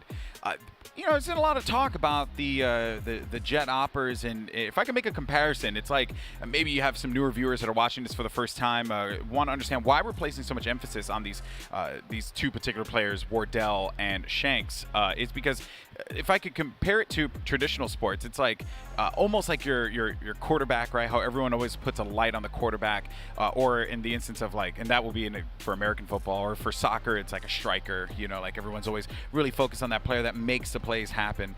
But what is interesting about Jett opping in this game, and right now at least in North American Valorant, is like, and correct me if I'm wrong here, but it feels as if you just need to be good enough to have an impact on the game. If everyone else steps up, that's fine. Whereas like Wardell made it seem like, you know, you needed to have this role. I just feel like if you get away with it, if you just do the job right and get the value out of the agent and the role and the op and the weapon, that's good enough. That's fine. That's all you need. You don't need to be Wardell every single time. Yeah, totally. I think there's definitely, because maybe of Wardell and what he's shown to be able to do with TSM being one of the crowning, I suppose, the most successful teams in North America. I think it's really polarized that viewpoint of the Jett meta and what you're supposed to do with Jett. But just as you say, like, this game is about tactics, it's about team play, and there's loads of different ways to have a huge impact without even taking shots with an operator. Just your presence in certain positions and rotating around. There's just lots of opportunities you can give your team. And we are seeing Shanks, towing that line really effectively as you're describing, and moving into Bind where the win rate is really good for them against TSM. This definitely, as you said earlier, is going to make TSM fans sweat, and I'm loving that we're going to see Dig moving off of the momentum from the win of the last map into the attacking side of Bind here, and already leaning towards B early on in this buy time. We'll have to see exactly how the round will play out though, as we do have Sabrosa looking for that early short B info, so we might get an early engagement here with Sabrosa. Yeah, it's looking like, it will definitely happen here. He's going to curveball this corner, and if he goes in for the engagement just to get information, finds one player, so saw Psalm. Now, here's an interesting part about this, DDK. Look at this composition that Dignitas are running. They have 0 flashes. So they have nothing really to try and force back. There's we see Rays played on this map often. No Rays for Dignitas. Like this composition is quite interesting here versus the other side. You have Paranoia and you also have Curveball for TSM. They're also going to get the information with the Sova. Like, there's just, I don't know. I'm not too wild about Dignitas' comp here. Yeah, there's like a really heavy reliance on the drone for clearance of positions, especially because another way that you could do that, as you said, is with flashes, or typically people love to run arrays on this map. With the Boombot also helps to clear some of these close and trickier positions like U-Haul, and people, if you don't have the breach, it feels like you do kind of need a Boombot or a drone. And I feel like, so, going to your point, there's a lot of pressure on Psalm's drone to do a huge amount. And that's something that TSM know as well. But we can see Sabrosa, off that reposition from Hookah, is going to find a few players. He's so patient, he's so calm, but he can only get one in this instance. Is it enough? It's all on Haze to find out, and Superman will take him down. Superman on the Brimstone here instead of the Omen, as we saw in the previous map. Now, Superman on Brim is exciting because he's a very, very good Brimstone. That's actually the agent that when we first got a glimpse of him when Homeless played on Ascent. But let me just go ahead and scratch that for a moment there because Dignitas just got wiped away. I mean, yeah, it's nice to go ahead and talk good things about Dig, but when Wardell comes swinging around the corner and he just waxed them completely. TSM retake that one with authority. Yeah, that's very just pissed around stuff, isn't it? You know, you get the ability to not have to be encumbered too much by smokes and walls and all the rest of it, as there isn't that much utility going into a pistol, and you can kind of swing out there. And what makes that look really good, especially with the Sheriff, and I'm loving the Sheriff on the pistol round. And, you know, moving forwards, you know, Dig will certainly be disappointed by that. And I think, you know, as you know, we started to talk about, there are a lot of interesting points here in terms of talking about the compositions, the trade-offs that are made, the opportunity cost to select one agent over another. But right away, we'll see Def in this eco rounds, looking for the typical, I mean, we're going to see the typical cams and trips and so on, and pressure placed by Def on the bathroom side of the map. And we get the B long control here, looks fairly usual. Drone and Sabrosa looking to try to swing with this, and actually we do get, I missed the buy earlier. Yeah, I was going to comment on it. Dignitas do buy round 2. They did that against TSM when they played last time, so not a shocker they did it here. You're not really going to be expecting that. You're always just going to think, oh yeah, they're going to be running with classics. Nope, they buy Bulldogs and they take that gamble. It's great too, because especially when you know you're up against a Jett, you know that at least one player is definitely trying to save for the early operator, so you get a pretty huge advantage. And also the Bulldog is going to perform better, if you're good enough, on those ranges. So it's going to be interesting to see how Dig play the 5v4 now. It's actually feeling very desperate here for TSM. There's the smoke to elbow, trying to recon dart into the side. Drone has to defend close to the Spectre. That's where it performs well. That's a great 2K. Drone, always good for the multi-kills, and that's huge. That gives TSM at least a chance to recover here. The fact that you can always rely on Drone for 2, it's absurd, right? I believe he has like a 0.86 kills per round. Like he's always having some value that he's contributing to the team in such a way that you never quite can expect it, but when it does happen, you're like, well, makes sense because it's Drone. Now, as Wardell has 60 HP and this Sheriff outside of CT, you also have Cutler lingering on the outside. They both swing at the same time here. He's just going to leave Sam by himself, and that is just going to be short-lived. So the spike does go down. The gamble, though, unfortunately for Dignitas, does not pay off as they invest into round 2. Oof. There's a world where they can force again. If they had maybe got one more kill, I think there's an argument to certainly do it. But I doubt it's going to happen. And this is very unfortunate for Dig, because it felt like they had everything going for them. But this is like the only flash on the server, apart from Sabrosa's. And so that's, as you highlighted, that's a huge advantage that TSM will have when kind of going for these retakes and re-entering these positions.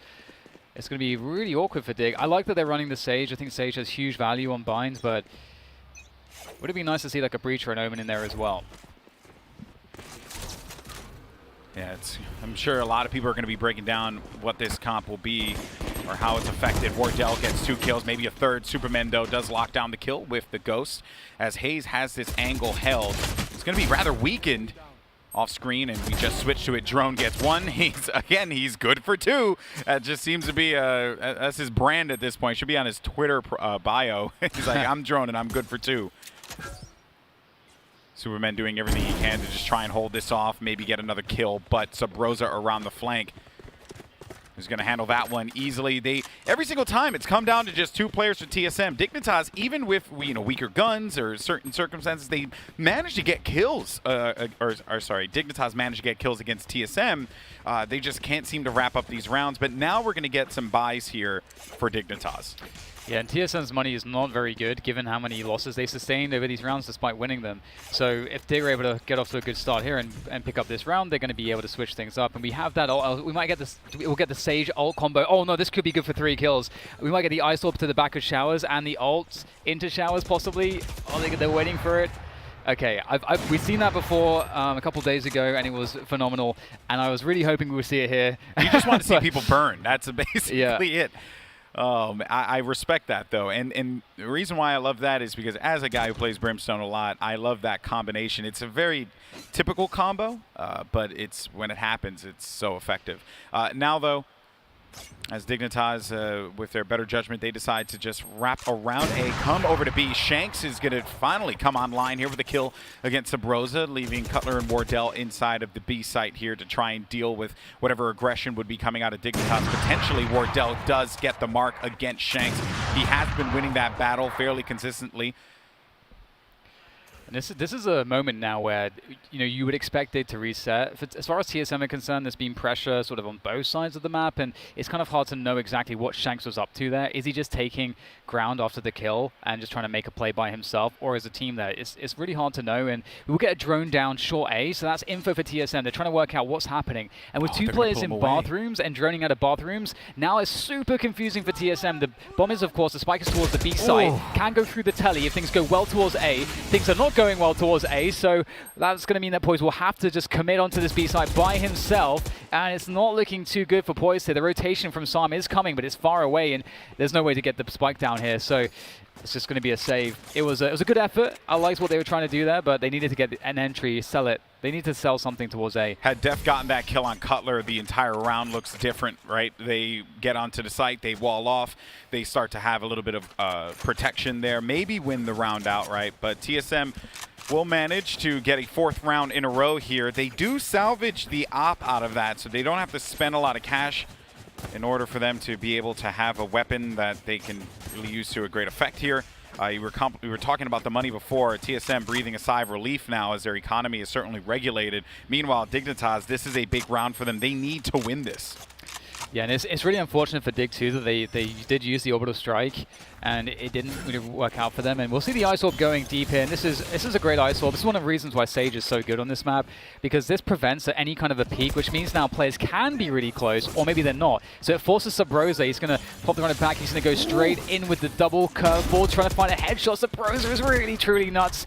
Finds that kill onto Superman. Wardell with the follow-up on the Poised. They wanted to try to punish Subrosa on the run it back as he pops the collar, but it looks like it will just really be decimation as far as Dig's lineup is concerned. And now it's just individual plays coming through from Def, and it's not going to work out for him either. So, this is rough. That's real rough. Yeah, this is really, really rough. I did like the idea to stop the aggression from Long, but the issue is that Wardell was there to complement the run it back Phoenix. So Poise was not expecting that at all. They only thought that they were going to invest just purely that one run it back Phoenix, who if he dies, it's not a big deal. Subrosa goes back and it's going to be in a safe area, but instead Wardell takes that shot, has Tailwind, can get out when he needs to. That round that was very expensive for Dignitas and costly for them throughout the course of this, and it really boils back down to that 2nd round bye, right? They've never really had an opportunity to get that economy right, and since then they've kind of just been getting snowballed here 5 rounds in a row. Yeah, it is starting to get a little bit out of hand, and we'll have to see if they can find a way to mix things up to find some success. Default thing isn't working for them right now. It's a nice opening kill from Subrosa. Ever the menace is Subrosa in that B-long position. His flash play is just fantastic, and I feel like, having Subrosa on one end and Drone on the other, it's definitely a deadly force, and I think it speaks to a lot of the firepower from the rifles that we see out of TSM so consistently. I'm always looking back at those players and being impressed. And Dig here, it's all on Shanks really. In terms of the firepower, he's got the ultimate here with the knives. It could have a jump and a float maybe to catch Subrosa, but there it is, and Shanks will nail him with that one. So 50 seconds to go, and there is a chance here for Dig now. Some time, but Wardell with the angle on top of the truck here in U-Haul will end that. Goodbye, Shanks. Good try. Maybe Wardell's going to look for another one. You'll get it with the Sheriff instead. 6 rounds straight for TSM. They're going to let him know all these old tricks, the attempts to pull a rabbit out of your hat has not worked out. What has worked is just pure aggression from TSM here on Bind. It's been kind of beautiful to see them break down Dignitas like this after what happened on Haven. Yeah, this is the start they needed, that is for sure. And it's 6-0 now for TSM. Dig still with time and money to turn things around. We see a full buy from them. Shanks on the operator again, as is Wardell, as we would expect. And in terms of the ultimates for Dig, they've got the res for Sage and the neural theft for Cypher, but that's about it. I love those arrows. It's so annoying. It usually gets one pulse off. But look how close Superman was to the smoke. Able to punish Hayes as he walks through. And oftentimes that arrow can be followed up by a play like that. And we get the trace coming through. This is perfect for Dig right now. 3 versus 3. They can reset it if they want. But they know that there's nobody else on the site. That's beautiful. A beautiful read of the A side play from Dig. And they're going to go for the spike plant immediately off the back of those 2 kills. Yeah, but they got to watch out for the flank from Sabrosa here, and that's exactly what Psalm is going to be doing, patrolling the backfield. Meanwhile, Shanks, he's going to have to do some damage up ahead and pay attention to this. So this is Psalm's job. Right now, Shanks, he has to worry about Heaven. Psalm needs to worry about Rosa here, and that is just Rosa every single time, nailing those shots. Now the pressure is going to be popping up from behind here as Wardell inside of sight will get popped by Superman. Sabrosa looking to give himself an angle to try and get back inside. He'll get healing as it goes, but it won't matter because Poise headshot on Sabrosa. They hold this one down, and despite that flank coming in and looking pretty good, they managed to hold off all the players coming from the defender side. So Dignitas, they can breathe a sigh of relief right now. Yeah, and it's one of the questions is, when you see a big drought like this of rounds for Dig, struggling to find success, the question is after they do get some success is that success replicable? And if we look at where it came from, Dig, they got the challenge from TSM. It's actually TSM trying to take the initiation towards that showers position with the recon, with the smokes and so on, and really forcing the issue, and they didn't win that battle. And that's how Dig got the round. So there's still no answers necessarily, but Dig will start off with that early bathrooms pressure. They want to, if given the opportunity, they want to start the round the same way as previously, and they're going to get that early bathrooms control. So the question is now, do they want to pressure the other side of the map, or are they just going to change the pace and just go for it off of the back of this initial control? They have ults to deal with that too, right? They can actually put an orbital strike down on lamps to force players out of that, give them an opportunity to try and take site control. They also have Hunter's Fury too. I would expect to see maybe some ults taking place, little drone wars as well, brought to you by your host Chris Jericho. That's a reference for a TV show that maybe not a lot of people saw. BattleBots, I think it was. Anyway, now though, we have a waiting game here. Is the two drones, rival drones on each side, trying to get some information. Wardell with a great spot here. And then Hayes pushed up ahead. So Shanks is going to make him pay for that, and Wardell drops down so Superman can profit off of that. And here comes the Hunter's Fury, clearing out anything that will be taking place over on Lamps, so no one will be in that area. They can push that completely. Def is going to be on the other side. This is looking good for Dignitas as they try and just climb their way back into this game. Such an interesting look as well, not having a raise on bind is not having any of those bombs. It's looking really difficult here right now for TSM. Drone though, as you said, always good for two. My name's Drone, and it seems like it will just be 2 this time as well. Shanks takes him down, and it's not that much that Color's left here with as he approaches from heaven, but there's really the ability for every angle to be covered at this point. All the info is there for Dig. They've got the cam in bathrooms, they've got the trip up on the short position, the flank position, so there's really no way for Color to get onto the spike and deny the exits as well. So this is really interesting as well, because Alex, we didn't see the orbital strike expended. It was just the Hunter's Fury was the ult of choice, and that was enough, and that's really cool to see. And in terms of retake ability, I am curious what how successful TSM will be in terms of their composition for the retakes. Again, as I mentioned, when we see that raise so commonly, as well as the Sage, I feel like those are two agents that are not with TSM's comp right now that are super helpful on retakes, especially with the short plant, like as we just saw. Yeah, it's fair, right? Raise, well, the satchel to be able to remove wall quickly, to just delete it from the map is important. There's also just frag nades, boombot. Like, there's a lot of value that you get from that. Rocket, make a case maybe it's not as good as it used to be, but there certainly is some benefit to be able to have that tool there at your disposal. Wardell goes in now instead as we look at this round for an aggressive peek at short. While that's going on, activity was taking place by long, and now we're going to get some movement at hookah too. Look at this. It looks like they're prepping a wall. No, they weren't. Okay, I thought that they were actually going to be prepping a wall. Neurotheft is out now. Here comes the orbital strike. Wardell has to tailwind out of there. So Hayes is going to be joining Cutler in the back by elbow. I think they may have heard that. So the wall now is going to break off this action, and they're also going to get the coverage there from that smoke. In the backfield, though, it's Drone. He does deal some damage. Spike had not gone down quite yet. That wall is going to be weak, and as Cutler, look for him to just try and burst through there and pick off 1 or 2 players that might be unsuspecting of that movement. Oh, no, this is looking very scary. Oh, Wardell is so close to connecting some of these shots. And now Hayes will go down as well towards elbow. All the ground is being lost here, and systematically one by one they'll all fall. And that was a nice little set piece coming out from Dig. Again, throwing out something very different, a really early timing, hitting a set piece on the B site. We see that classic classic play with the. I really like the Sage Brimstone combination. When you're entering the site, you get the smokes going on the side. We've got the orbital strike back site, and on elbow there is the brim smoke first, and then the wall happens afterwards. And the wall prevents anyone from pushing from elbow through the smoke, but it also allows you to go on top of the wall. You get a double peak, a double elevation peak on Cubby. You see over them, but they don't see you necessarily. Exactly. You're protected from the elbow position, but then you can one-way elbow as well. So good. So there's just so many ways to play that. It's a great setup. Another bathroom's a contention here from both sides as well. I know that I was a little critical at the beginning of them not having any flashes. I am liking what I'm seeing so far, although I do think they have a lot of work to do. They also are going to be reliant on ults. Like, now that they don't have Hunter's Fury and Orbital Strike, like, what do they do here to try and take control of site? TSM is playing forward positions. They're getting aggressive.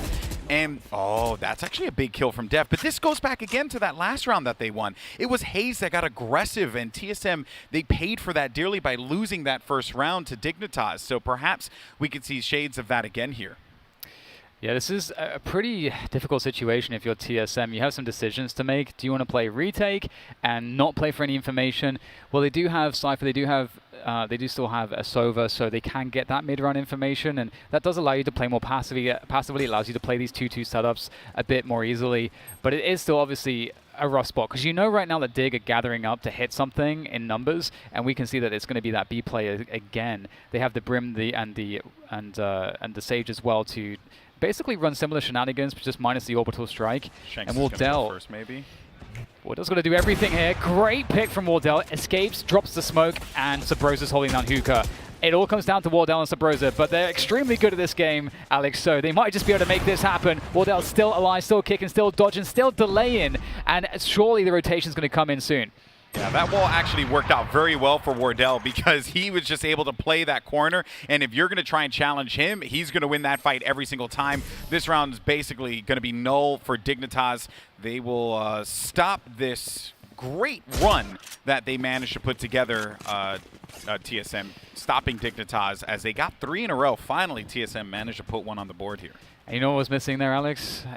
A flashbang of any kind. If they had anything, a curveball, a paranoia would have forced that back. Any of the above. Like, right. Because even right there, right, you put a wall down to stop Wardell, but then now you just give Wardell additional coverage. So, okay, thank you so much for the wall. I'll go ahead and kill your team. Thank you so much. And you need to like contact for as long as possible before, like, get everyone close to that position, and that's why the flash is really the most ideal and only real true answer to doing that safely.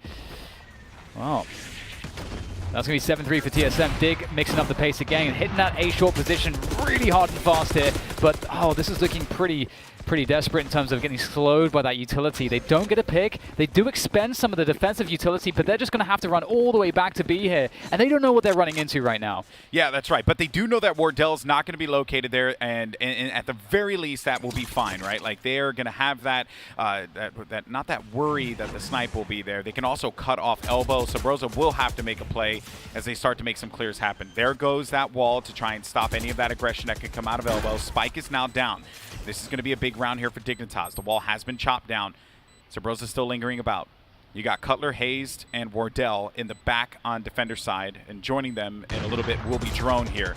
Sabrosa's going to be the first one to go in for the engagement, or at least I thought so, as Wardell was going to be the one to find the connection first. Now though, Wardell with knives out can actually play spoiler here for Dignitas, but some more kills are starting to come through as Wardell and Drone, they managed to secure themselves a few kills. Now the swing is out. Wardell gets 4 out of that one, and they still had one more teammate alive for the trade. That is going to be very clean. And very, very well done by TSM on the retake.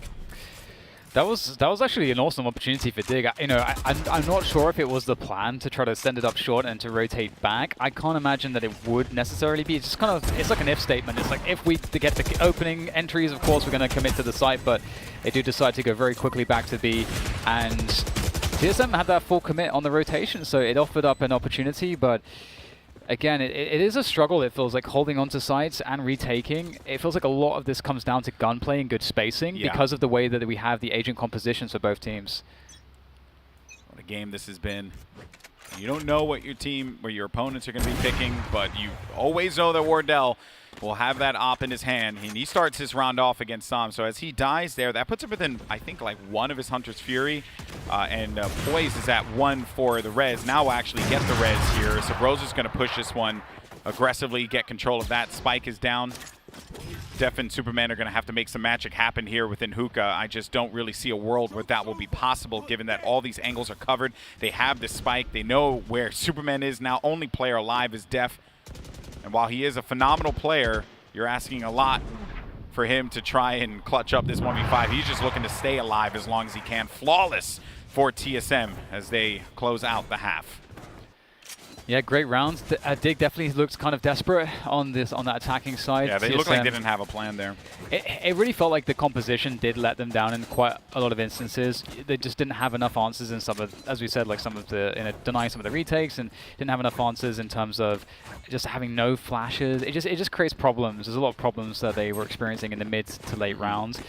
And moving into this defensive side, I am curious, how well they will do, because if we go think back to Haven as well, Dig really shined a lot more on the defense than they did the attack. So there's still a chance for them to close this out in 2, but it's going to, of course, be very hard. Yeah, I'm thinking about like the win here is that they have a lot of stall, right? Slow orbs. They also have mollies. They can Dignitas, by the way. They can actually play around this here, right? That's going to be their plus. This is a good or a decent-ish composition, I would say, for the defense now. They'll get information. They can let Shanks do his thing. And Shanks playing his aggressive position here on long is quite nice. He's just trying to tag and see if he can get some more information, but he has cleared this, so you know that they're not necessarily going to be playing this angle. Going for this flank too, I would imagine that TSM would be aware of this. I like the U-Haul setup here. It's a very safe way to play just 2 players on the side, and they know what's coming, the rotation, man. But the dodging there from Wardell was stunning as he takes down Superman, leaving a very dire situation for the remainder of Dig, as Poise looks over and only sees, well, nothing. All the line of sight has been obscured, but Shanks, he can still maybe, especially with that kill, do something here for Dig as he creates opportunity and distraction that should allow Poise to get out as well. With that Ghost, very important at these ranges especially. They saw him. It's a real chance here, Alex. Yeah, they saw him actually drop down. The paranoia is going to be pretty big for them. Slow Orb on the opposite side, too. Oh, and they're not going to expect him to be pushing to Slow Orb here. You would not actually think that because he was so deep inside. Now he's going to wrap around, get this first kill. It's going to be a 1v2, though.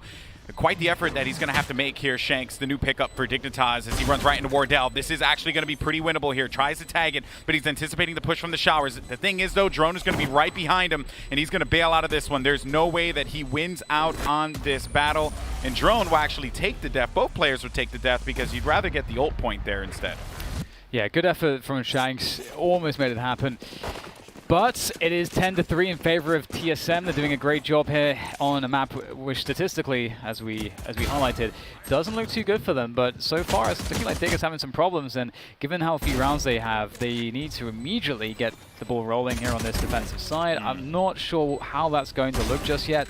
You'd want to see them taking the initiative, but we'll have to see what TSM are doing at the beginning too. If TSM play extremely passive, then Dig, they can't just run into that. So smoke there, pick up of the orb. Superman really wants to build that orbital strike. You can't blame him. It's so good. And he doesn't have a lot of time to do it as well. That's the other reason why he's going for that. Kills that he gets would be great, but the rounds are just going to continue to tick on if they go in the favor of TSM. And then before you know it, it's game over. Som does try to push out and will be punished for that one by Cutler. Noted here, they don't buy this round like they did before. They don't take that risk that they had in the beginning of the game. I think they felt a little bit more comfortable being able to do that. Sabrosa, though, oh dear, he's at 7 HP. And then Drone just hits him with a little tag team action there from the right side. That's unfortunate. TSM now 11-3. This continues to look very, very good for TSM. Yeah, it really does. I liked Dig's play there. They go for the aggression, 4 players towards A, and they see that they see a Cypher, and so that in such a passive position, it's like, well, okay, everyone else is clearly going towards the other side, as Cypher is so often the lurk. But moving into the gun round, this is it. This has to work. And as far as Dig are concerned, they're actually in advantage on the firepower because they're up against so many Spectres, and they're going for a huge swing out here towards short B control. Love this. Wardell, trying to punish him badly. He doesn't have the operator just yet. Working with the Phantom. In fact, he is the best gun on the team. Everyone else has Spectres. And now the question is, what do Dig want to follow this up with? Because TSM are responding. They know there are so many players towards that position. They're just taking bathrooms for free. They're going to walk or try to walk into this A site. Shanks on the operator could cause some damage, though.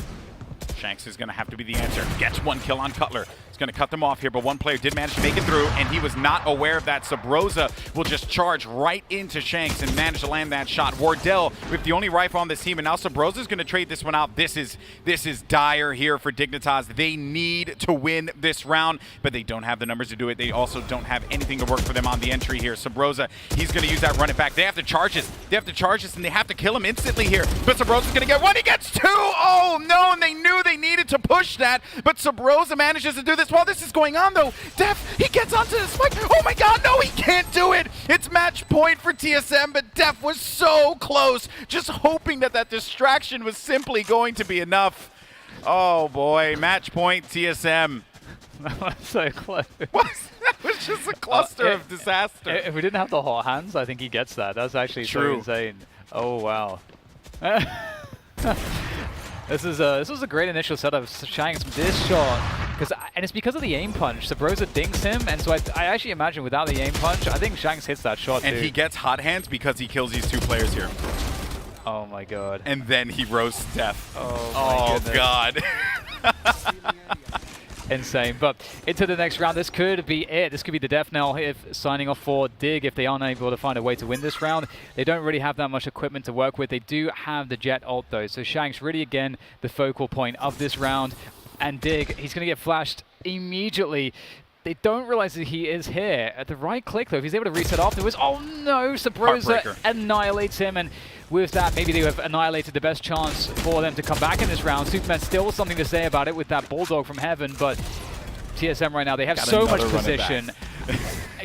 Oh my god, back-to-back rounds, run it back. That is so impressive, man. But the spike is going to go down. TSM, they have the advantage. It's only going to be Sam, the last player left alive. He's looking all over the place. Chicken with his head cut off. And that is going to be Dignitas taking the game here. And what a match this has been so far for TSM versus Dig. We're going to be going to a game 3. Absolutely. Color, he's just relieved at this point. That was a crazy game, and it's sad to see that Dig couldn't find their footing more in that matchup. You know, you've got to give it to TSM. Again, TSM between Sabrosa and Drone, when their backs are against the wall, the firepower that those guys have, it just always seems to be that X factor that allows TSM, even if they've been figured out in other ways, to keep them in the running and even just take the lead. Yeah, and I think that, look, we're not going to sugarcoat it. Dignitas comp just sucked. I was not into that at all. You didn't have flashes to try and hold them back. You had nothing to try and force them back either, right? They were just able to freely go on to sites because they were able to just blind them, and they had nowhere that they could possibly go. Obviously, there are a lot of things that Dignitas can learn from that game, but the cool thing here at Popflash is that we've actually been helping you all learn at home as well with a little segment we call Valorant 101. So let's continue to learn some more about this awesome game that we love so much. Yeah, it's one shot, not a future before. Let's go. So Cypher, frequently known for his defensive capabilities, actually plays a vital role on the offensive side, as we will see here on Split. He'll set up his cyber cages along with his camera in order to take control of the A ramp position towards that A bomb site on Split. When the cage is activated, it operates as a smoke in that it allows him to pass on forward and take control of that A heaven position. We'll see him throwing those cameras and cages from this position here. The cages will land right at the entrance of that A site right there, and those will allow him passageway towards that upper A ramp. His camera positioned to spot the ramp there, and when they are used in tandem along with a trapwire, actually, he'll safely take control of this position. We'll see it all from his perspective now.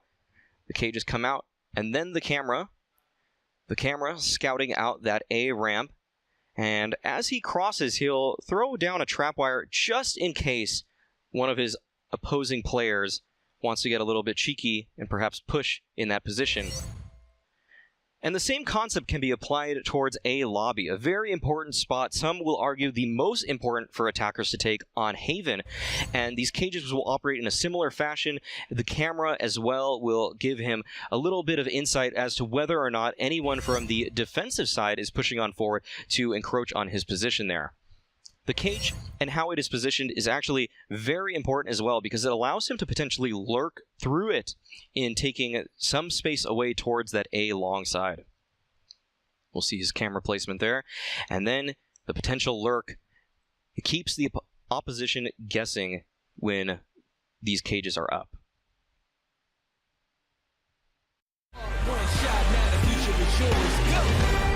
Yeah. It's one shot, now the future is yours. Go!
It's one shot, now the future is yours. Go!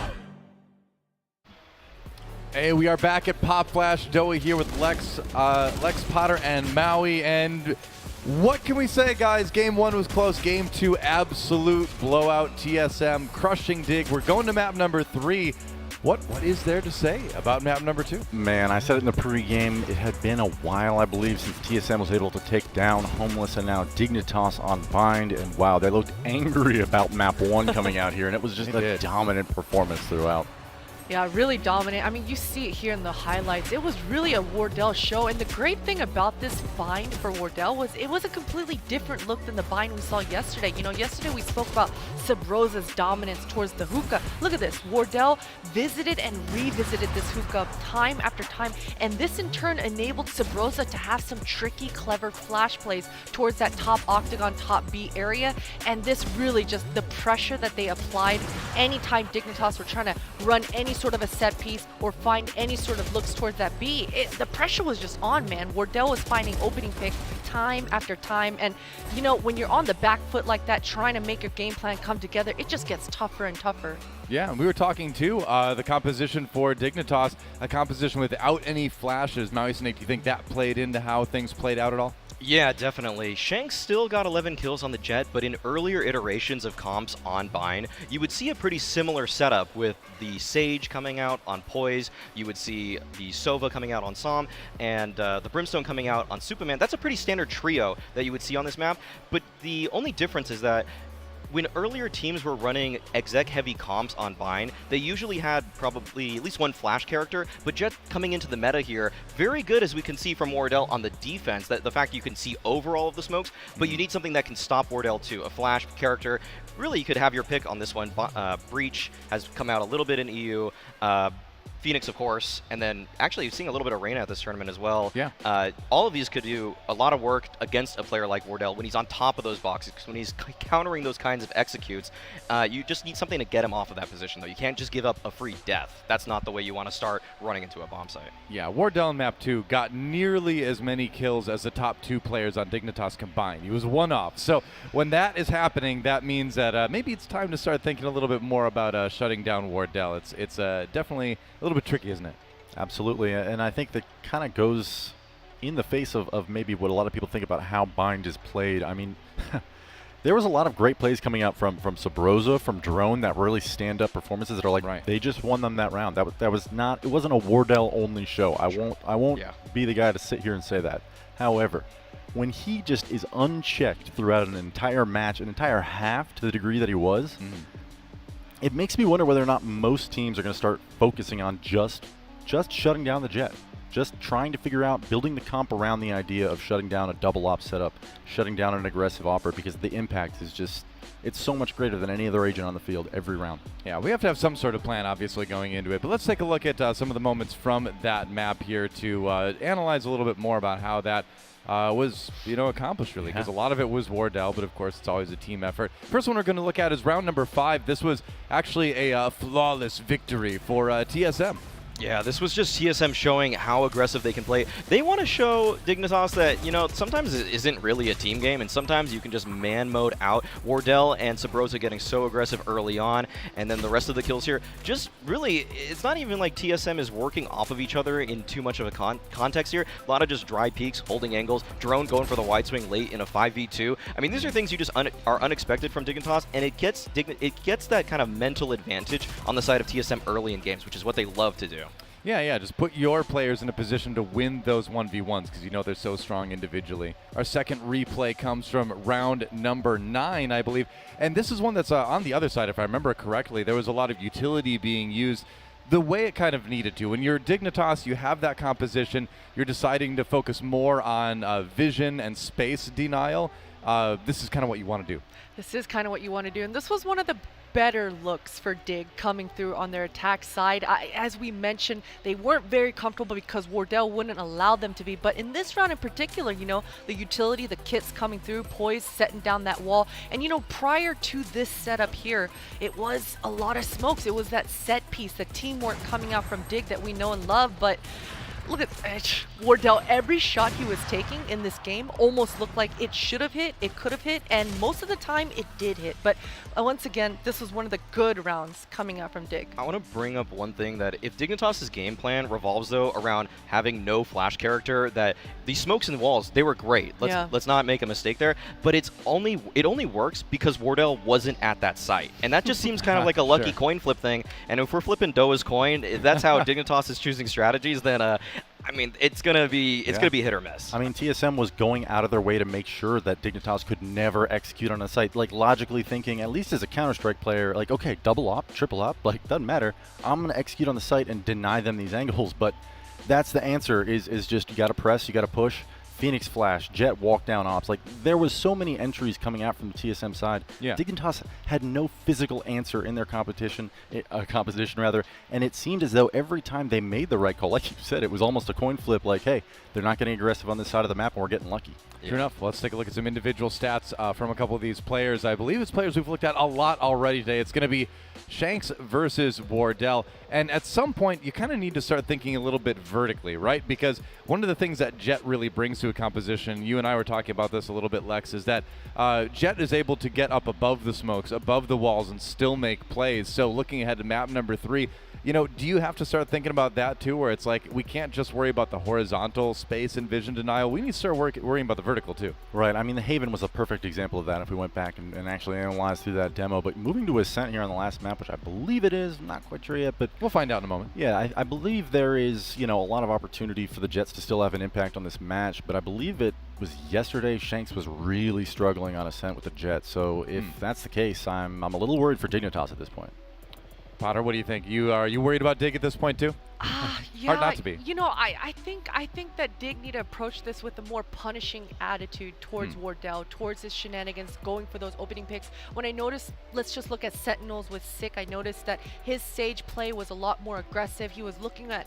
Well, that's Sick too, isn't yeah, it? it is a little bit about Sick, but he was utilizing Sage in a way where he was always wasting one of the slow orbs right from the get-go. Whatever spawn point he was deciding to go to, he would use it so that if an Opper was going to take a more forward angle, that Jett now needs to either use one of her kits to get out of there or potentially get traded out, right? And a 1-for-1 eventually just doesn't become worth it. So for Dig, I'd like to see them come at it just head first. I mean, if Wardell is going to decide to go for a pick, let him have it and trade him out. Figure out a way to just make him a one and done, make it more punishable, and eventually Wardell will stop going for those kind of picks, I think. Makes a lot of sense. Shutting down Wardell seems to be the key. Let's see what map they're going to try to do that on right now. That map number 3. The selection will be, I believe Lex predicted Ascent, and that is the pick. Dig going for that one. TSM will defend first. And it's all on the line, right? The winner of this match goes on to the playoffs. The loser of the match is out of the tournament. Dignitas, you know, I think no matter what the result is, you can be pretty happy to be in this position to begin with. A lot of people like us had questions about this roster coming into it. Obviously, they added on Shanks relatively late, so we knew they came in with a bit less practice as a squad than a lot of other teams. And to go up against a juggernaut and win on day one is enough of an accomplishment, I think, that then if you look at their matches after that, it's like, well, you know, they've got a ways to go. But we'll still have to see what happens in that map, huh? Yeah, I think if you come away from that day one win, you feel good for a couple days, and then if you drop out in groups here, it's kind of like whatever, did it really mean that much? Yeah. But if you play them close in this next series, and they've already taken a map off of TSM that was their map pick, which is in and of itself impressive, I think if you can play this last map closely, which right now I'm thinking TSM just runs away with this, I think it's still a really admirable performance from Dignitas. Absolutely. Well, we'll see if they can finish out strong. There's still a chance Dig could still go to the playoffs, but they got to get the win on Ascent, map number 3. Let's send it over to the casters to call the action.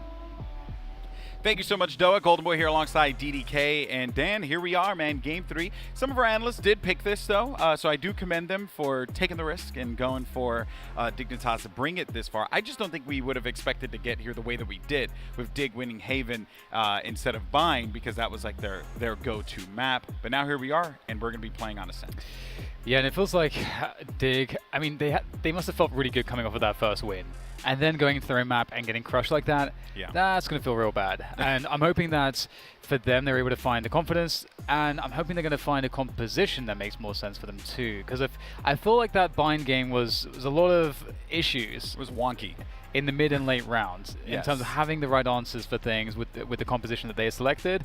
I don't know if I was a super big fan of TSM's comp, but TSM know how to play that comp. So they can very easily make up for any of the disadvantages that they're playing with inherently. And so moving on to Ascent, where I've definitely seen TSM understand how to play that map. They've got lots of great setups and executions to do stuff like the gelato takes that are really important, and A main control. Like, I'm fully expecting, given just seeing how well TSM have played Ascent against Sentinels, like a really great team, and put them through their paces, that this should be a really big struggle for Dig. And so I'm trying to find what is the way that, what are the win conditions for Dig here, and I can't quite figure it out just yet. Well, you can't quite figure it out, mostly because we don't have a lot of material on this team. And bear in mind, this is the first tournament that they're playing with Shanks. He is coming in place of Lasky, who they were playing a lot of their events with. They've also changed up the way that they play a lot, because they weren't running the Jett op before. Now that is pretty much a fixture in their composition. But let me go ahead and run through some stats here real fast. And the reason why it makes sense that they went with Ascent instead of Split, because if you happen to look at some of the numbers on VLR.gg, you'll see that they are 1-1 on Split, and their one loss that they have was against TSM at PAX when they lost 13-7. They also are 4-5 with a 44% win percentage on Ascent. So there's not a lot of sample size there, and again, they changed the player, they changed a lot of the ways that they played, and their biggest loss on that map was a 13-4 loss to TSM at PAX. Now, PAX was quite a while ago, and I will say that the game has, crazy enough, changed a lot since PAX Invitational all the way up in here now to Popflash. But if that is your sample size and that is what you're looking at, and if you're a TSM, there really isn't much of a game plan that TSM can have here against Dignitas besides literally just playing your own game, whereas the advantage that I will give Dignitas is that there is a lot of material to take away from TSM and what they've done in the past. And to try to build some anticipation into what we should expect to see from this game, one of the first things is the area you see on the map there, Gelato. It's very important, the A main control for both the defenders and the attackers, and having setups that can gain you control as the defenders of A main and Gelato creates a lot of problems for the attackers. We may see a lot of battles around that early on in the defaults, but before we get into that, of course, we have the pistol. And I'm curious here if what we're going to see out of Dig. We have a pretty familiar lineup from them. It's what they've been running, generally speaking. On Haven, obviously Superman, instead of playing the Brim on Bind, he's playing Omen again. So very, very familiar stuff for them. Yeah, and I'm not disappointed with him playing Omen. Right now, Omen just provides so much value for your team.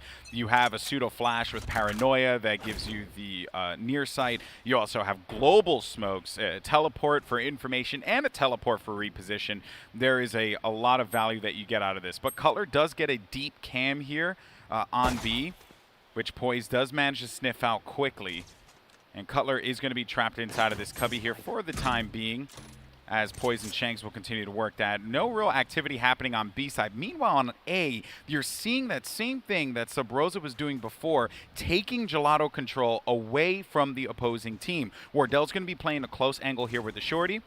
There goes the drone, and actually he's going to back away from this completely. There's a drone is going to take him away, but that does give him some information, and they will be able to drop back to one another. While that push happens, Wardell, he's going to tag one and get a kill.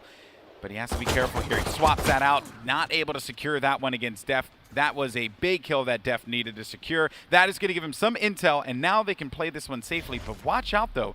Look at where the spike is. Shanks is really far up here on A by himself.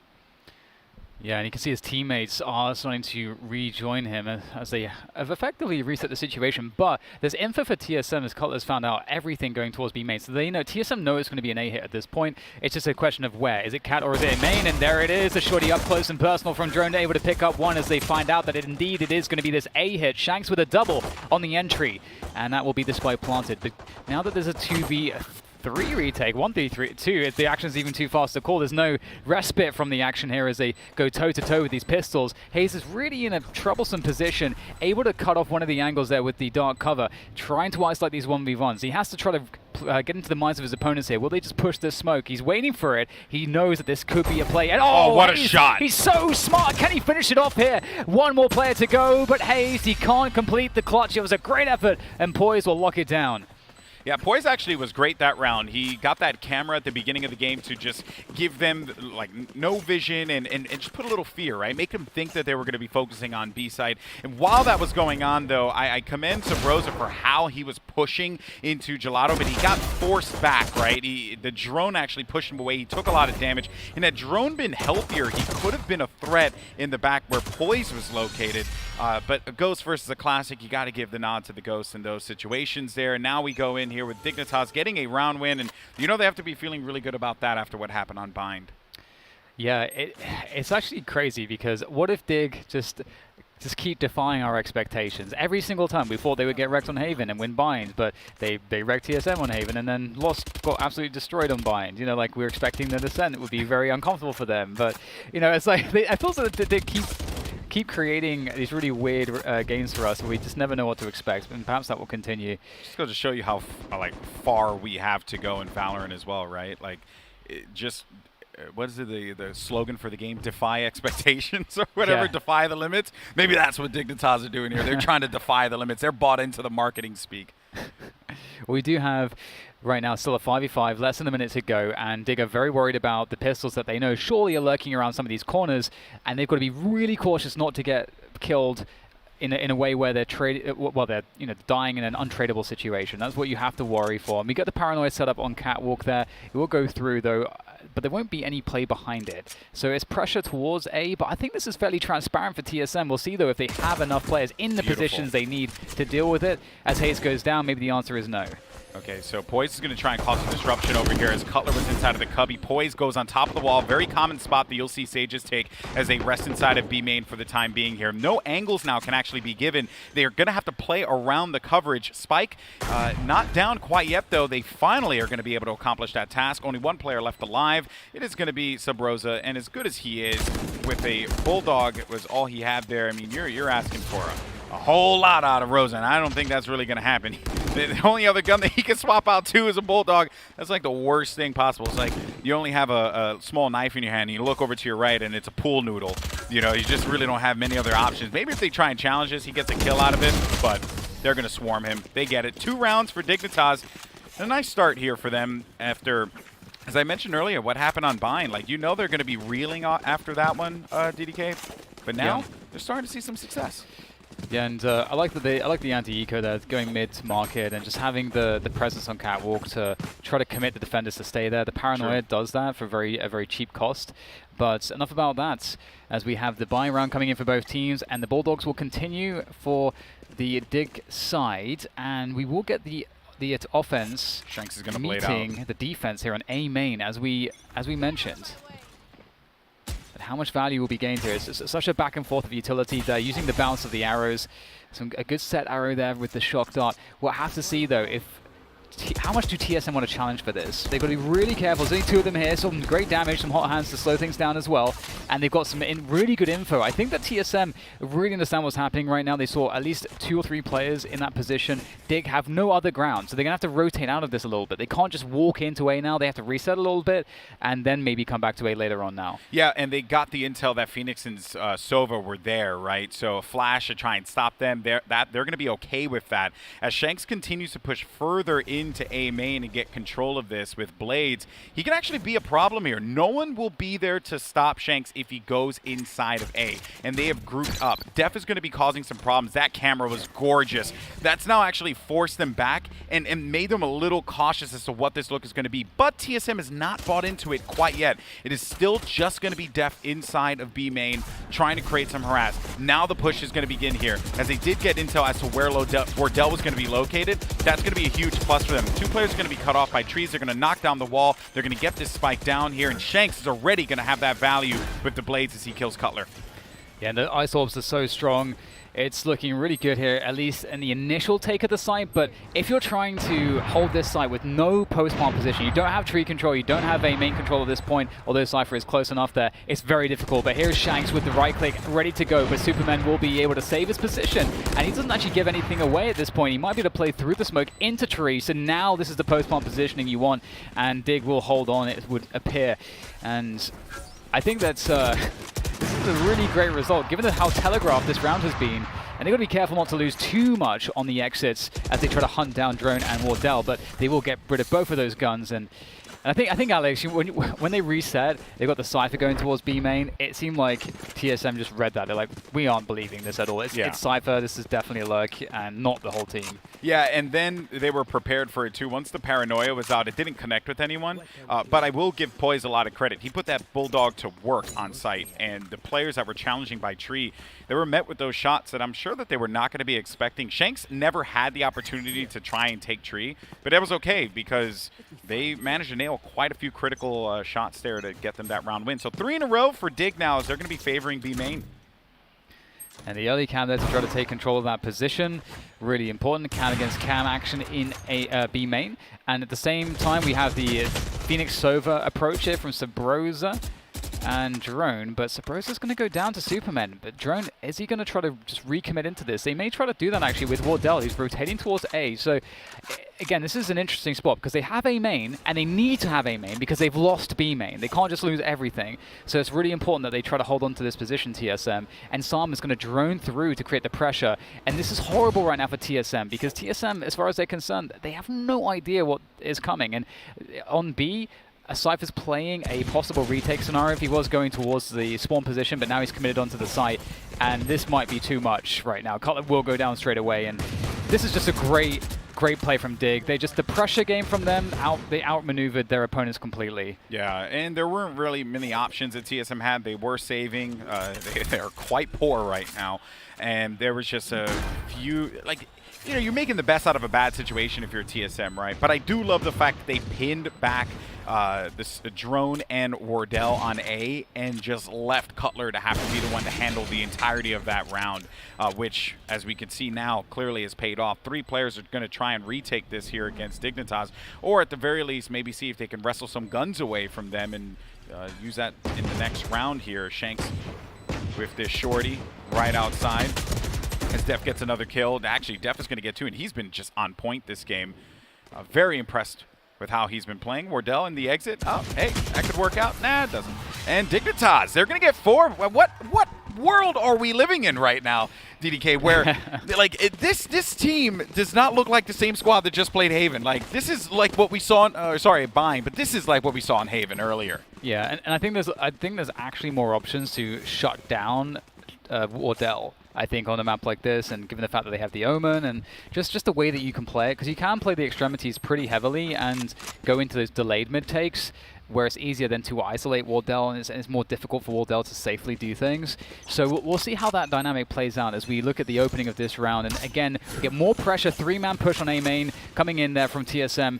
Again, making sure that they have that A main control. Dig, though, they haven't consistently pressured it. They've been okay to give it up and take B main and mid instead. So this is the concession that TSM is making, that so long as they can have A main control, they're okay giving up other parts of the map in the early round timing. And now as they go into and really abuse that mid control, ooh, okay, are those for Cat? Well, that's pretty cool for the tree position. That's really interesting. I actually haven't seen that. I haven't seen those cages. That's really cool. So and let's not forget, too, that whole B main play that they made there, that was to get orbs. So now they have Hunter's Fury available for Som, and he's like one of the best when it comes to being able to just go for a dry Hunter's Fury, just looking for common angles. And they're going to try to fake towards A here. With those cages, with the Omen and the Sova towards A, the Sova can like drone back in towards A. They can create pressure. The Omen can smoke it or paranoia into the tree position. Put the cages up. Oh, he's doing this to just draw the attention. That's exactly what he's doing here. Now, they're okay with this, but Sabrosa, while that's going on, does manage to get the kill. So with the kill on Superman and Sabrosa, this now fake out that was happening was almost as if, like, Dignitas, they were faking themselves out in this instance with that play, and that ends up being a flawless round for TSM. So what's really interesting here is, firstly, you hate to see it that TSM just flawlessly easily win this round that Dig carefully constructed to be this awesome fake. But what's actually quite funny about it is that maybe those cages are potentially a huge tell, because this is the first time we've seen Dig use those cages. TSM might know something that we don't about Dig, about certain tells that may indicate that this is very likely a fake, because it didn't seem that there was any info for TSM to necessarily, at least what we saw on camera, for them to know that that was a fake, but they read it instantly. So And that's the first round that they win. So we'll see if they can continue it. They run it back to take Gelato control. This is huge. The recon dart behind it. And now TSM know that Dig have to be in mid and B main at the early round. But I think Dig were okay with that. They're okay with him knowing that because if you go to the tape, Sabrosa does this pretty much all the time here. So the trade comes through. 3 players are going to be tackling on that site. Wardell's going to be playing the corner. He gives himself some coverage. Beautiful shot from Cutler as he was by the steps there. Wardell will be prepared for any of the players that come out of main. Good try, Shanks. Try again next time. Although Superman does manage to get a kill, he's going to land right in front of Wardell. And now TSM are starting to come right back into this one here, and it's not necessarily getting scary for Dignitas, but TSM are getting that confidence back without a doubt. And so there's like 2 things here from a round like that. When you are in this position where, let's say, you're in Dignitas' shoes and you lose that A main control, and so at that point, again, the whole point of the defenders doing that is that they know what you're then doing because of where you're not. True. So they know that right now Dig are poised for a B hit. Now, if Dig have a really good set piece to B, that's fine that TSM know about it if their set piece is really strong. But given how well TSM defended there, Dig, if they find themselves in a similar position, they need to reset back and take A main control again. And they need to play that map control game. Huntress Fury actually is going to start things off, and then Sabrosa gets aggressive. So he waits for the Huntress Fury to reactivate for the second shot, gets through it, and while that's going on, they're scrambling. They're trying to figure out how do they dodge this ultimate ability, and Sabrosa pops him right in the back. Now that's going to leave them 5v2, and we're starting to see some great pushes from TSM. And it all boils back, DDK, like you said before, about Gelato, how they never really allow them to get comfortable there. One round, you think maybe Dignitas has a set plan. The next round, TSM's like, no, we're just gonna take this. This is our area now. And this was Dig actually trying to punish Gelato control play. Exactly. But because there was a run it back there, they expected that Catwalk would be actually for free at that early round timing because all the players would be invested to A main. But it was only Sabrosa with the run it back and then the Huntress Fury from Catwalk. So, and because Omen was also in Catwalk, they're actually way more poised to defend Catwalk than A main. So Dig are thinking, we've outsmarted them here because they won't have anyone on Catwalk but at this timing, but in actual fact, unfortunately, that's not how that actually panned out in this round. So that's unfortunate because this is the moment, I think, where TSM switched that momentum. Because we can see Dig is just saving here. They don't really want to give away what they have. They need the money going into the next round.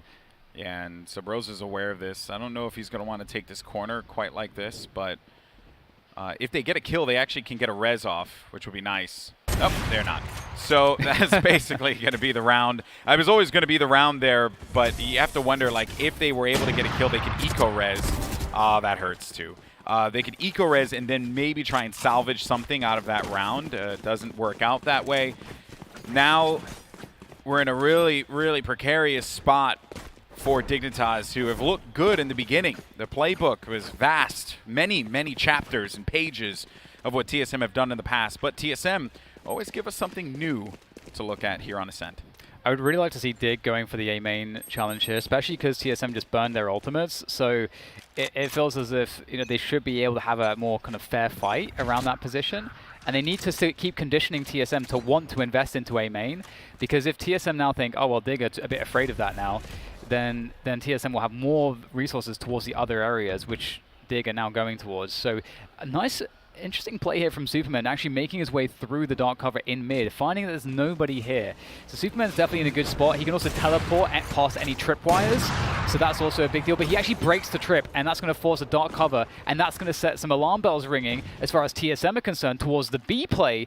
But TSM just droned through towards A main and got some information. So this information war, man. Yeah, this is it. It's like it's a proxy war, like what kind of info can you possibly get? And the timings there that TSM managed to get, it will give them the safety, the I guess peace of mind to be like, well, we're okay. We can just continue to play around A. We'll leave Cutler here at B still.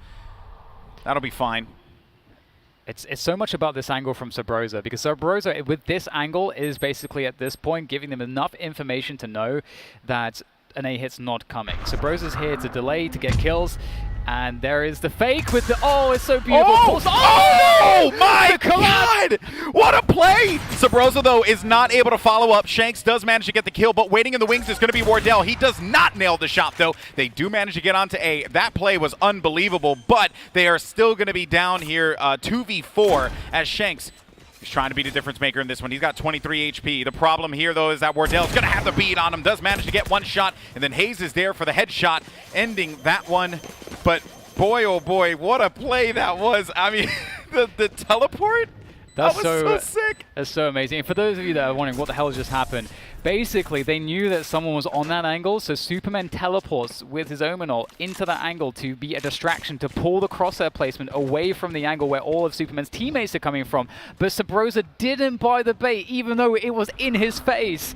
And he looks at it, he's like, hang on, I understand what's happening. Just pulls back and just very calmly goes back to the angle. Now, I will say this much, though. Had Superman committed to the teleport, that would have been a problem. Superman actually called it back, because you can do that as Omen. They changed that. Maybe you're watching for the first time after a little while. Yeah. So Superman calls back over toward mid. He ends up dying immediately, but I think the play was that they wanted to try and take control of scaffolding and then pincer that. Yep, it just was not working out for them there. That was a crazy moment. But now we're all tied up. TSM have brought this one back against Dignitas.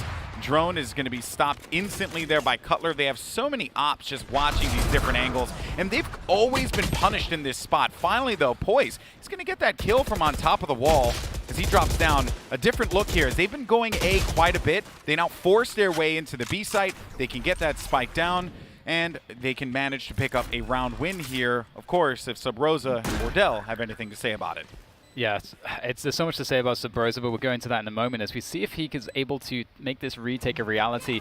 No flashes available, burned all of those in trying to take A main control, but Wardell just dashing forwards there, able to right-click onto Poise. So that's still the B main player, and that's a huge win early on here in this retake. And Sabrosa can't do any wrong here as he pushes forward. Sam, though, able to take him down finally up to Wardell against two players with the daggers out. Headshot found. Wardell is traded, though, by Superman. That got a little bit scary for Dig, especially considering how many advantages they had, but the quality is undeniable from TSM. And I wasn't ready for that, Dan. The quick point about Sabrosa is that the way that he's been playing his ultimate, he's able to charge it up so often, and he's able to get so much value in the information battle from that ultimate. So a huge push like this from Dig was a perfect response to the fact that they probably assume that Sabrosa, when his ult comes up, he's going to use that run it back to clear everything from around A main for free, basically. So there's a few different ways to play around it, and that was one of the options, and it worked for them.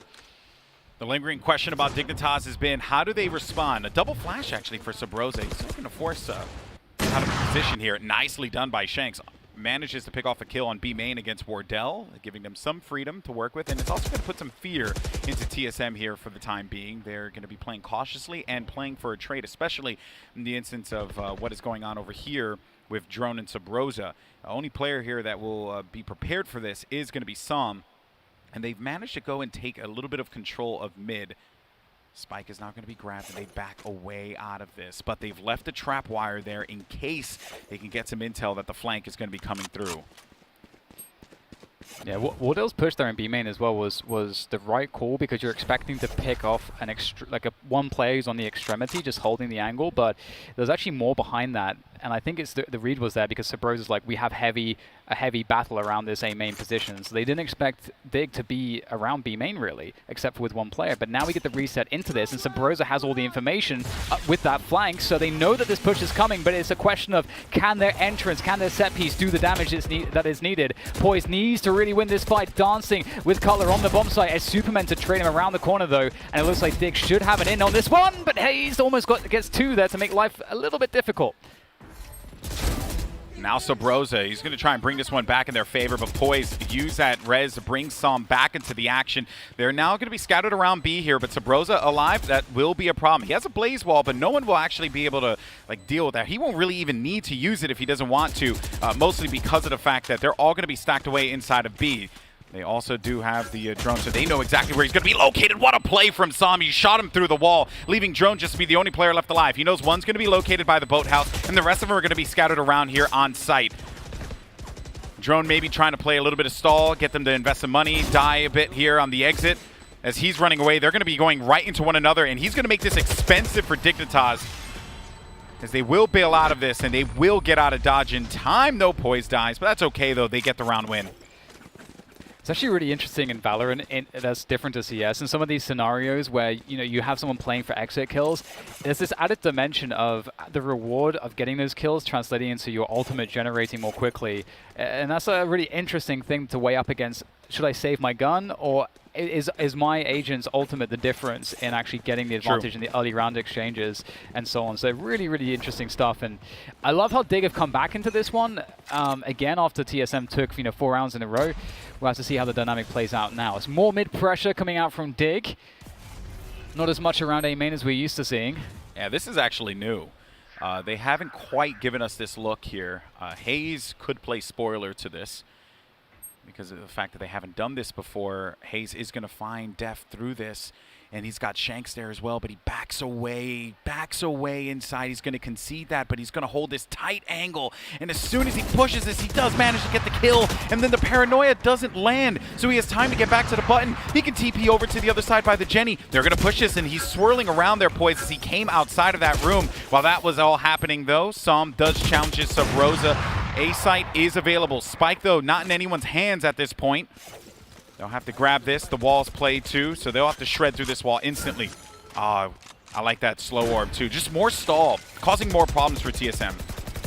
Yeah, this is not looking good here for TSM's retake attempts, but of course Wardell's alive. He's got an operator in hand, so he can never count him out as he looks to see the first, well, who will be the first engager. And there is some information. All they're tagged by the recon dart, and that's certainly a problem. Wardell will try to back away here, not before taking down Shanks, and maybe now he likes his chances after that one. 2 players left, dropping into the side. Oh no! So insane! Oh no! Oh my God! How on earth has he done that? And he's got plenty of time for the defuse. It is pedestrian here for Wardell. Business as usual as he clutches out a 1v3. That doesn't make any sense, Alex. No, it doesn't. It makes no sense. The only thing that he could have gotten the note was that Som was weak. But even then, like, he just challenged in hell like it was nothing. So it's this kill right here that gives him that inclination, as DDK, you rightfully pointed out. He's like, maybe there's a chance here. He sees that there's one player low. How does he nail this shot? Poise is kicking himself for not killing him. And then Som got caught with his bow and arrow. Oh, that's a euphemism somewhere, but somehow, some way, that is just a... We might be looking back at this play as one of the... I mean, this is the last map of this series, and hold that thought. We have a lot of action here towards B main. It's looking like we had an exchange there already. There's been some damage done to Wardell. He took an aggressive angle with the operator, tagged down to 25, forced back. And the question is for Dig, with the buy that they have, which is, I think, decent enough. It's a bit scattered. What are they going to do here? They have forward positioning. So Poise is going to make the noise here. So Wardell has to look up there every so often. But will he peek it? That's the question. And that's the question. Might be waiting for some distraction from a teammate before he tries to swing that angle. And there's Wardell once again, back at it with the operator. The man cannot be stopped here. He makes it look far too easy, but eventually he will get taken down. At some point, man, the clowning needs to stop, but they do try to delay this. A nice Hunter's Fury there for Drone. Doesn't get any connections. They will freely be able to get the spike down with time. Plenty of time remaining now. Superman's going to go for a cheeky play here with the teleport. Where does he go? He's going to get information. He's got all the info. He knows exactly where both... Well, he knows where Sub-Rosa is, but Drone was actually hiding in the corner. So they don't know that both of them are going to be located, and they did not get the tag with the recon. But this shot with recon should give them the idea of where they're located. As Som tries to push up on this right side here, does locate Sub-Rosa, but Rosa with the better gun is able to win that one out. Both players are going to be hiding out in the back. This blaze wall now can actually be the advantage as he looks to get better positioning inside. Time is going to be ticking. He tries to heal a little bit, but he doesn't get much out of that one. They're going to be in the back. They don't care if they die out of this one. They just get it. They do not give them the win. And 7-5, Dignitas will go with the lead into the half. But geez, TSM did not make that easy. Yeah, really great half. And oh man, it's just so crazy, like some of these rounds, and this could have very well have been an 8-4 advantage, if not for that one Wardell clutch. And as I mentioned, we'll have to see, is that extra round that Wardell gave them that they had, statistically, like no business winning. They were at an enormous disadvantage in that 1v3. Is that round going to be the difference? It was a 1v3 with an op, and he had no choice but to drop from scaffold and take a fight in hell. Two 180s. Yeah. 2 180s back to back. Oh. Drop 180, reset 180. It makes no sense, DDK. It makes no sense. Well, here we go into the next half, and it's going to be really interesting to see what we have at well, on display from these two teams. I mean, that's the cool thing about Valorant. Like, you're talking about matchups, being different, map-to-map things being different, but based on the composition of a team, the halves can play out extremely differently from one another, and so that's something to look forward to. We have that B lean from TSM early on in this buy, and we have Cutler placing the kind of the utility to signal if any Dig players are going to be pushing the A main position, which would happen if, let's say, Dig are heavily push towards this position. Sometimes you may have a stack where you're playing a heavy retake, where let's say you put 4 on A and you're playing really aggressive towards A main to catch off a couple players. Maybe there's nobody there. You send everyone and pushing all the way through. So having information like with the tripwires is really good to keep you in the know as to what the other team is doing in scenarios like this. Well, we do have a pause, at least for the time being here, and I'm still like, I'm still blown away by what we just saw, bro. Yeah, that was one of the craziest plays, and I thought Dicey's play yesterday was the best play that we've seen in Valorant, and that actually might be like, it has to be in like top 3, it has to be top 3. It was really sick. That was nuts. Yeah, and I loved a lot of the attacking rounds from Dig. Yes. I think in that round they actually opened it up with something they hadn't done before, which was actually a contact up cat, and it just highlights and I love kind of seeing these differences between the smokes. For example, we highlight the difference very quickly between the Brim smoke and the Omen smoke. In Omen smokes, you can get all of your team basically in the smoke, and you can contact through it because of the nature of how big it is and so on, and that's something that they use to their advantage in that contact play. So. But here we are. We're back into it. The second half on the deciding map of this best-of-3 series between TSM and Dig. The trash talk has been flowing, and I cannot wait to see where it goes once we have a winner. What an incredible series, man. It did not expect this at all, given that yesterday, if you watched yesterday and you saw Dignitas play against Cloud9, you're like, yeah, Dig does not have a chance here against TSM. Perhaps that was going to be a fluke. But clearly, Dignitas have a lot to give us here. It makes me wonder what happened in that game yesterday against C9. Or, dare I say, Lex will kill me for this, is C9 just that darn good right now? We'll find out. That'll be tomorrow. But for right now, let's live in the moment here, as Poise is going to be trying to answer back for some players that are going to try and challenge here on Long. You also have Superman, who does not stay alive long enough, but does a decent amount of damage, though. Paranoia is going to connect here.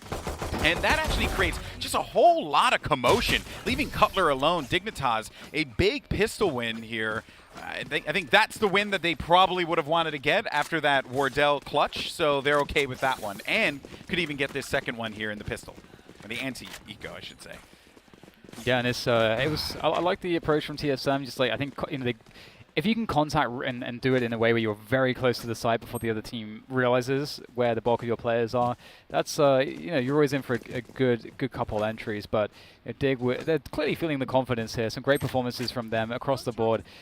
And in the anti-eco, you need to really convert these. The game can look completely differently if they lose this round, which they are in where they have a lot of advantages. It seems like a given, but it's in Valorant. There's so much stuff that can happen. Some info for Sam with that recon dot early on, but that's just one player that he's spotted. It's very limited information, and we see that Hazed and Drone are gathering up by that tripwire in middle as well. So there's a pretty decent spread from TSM, collecting the ultimate orbs as well.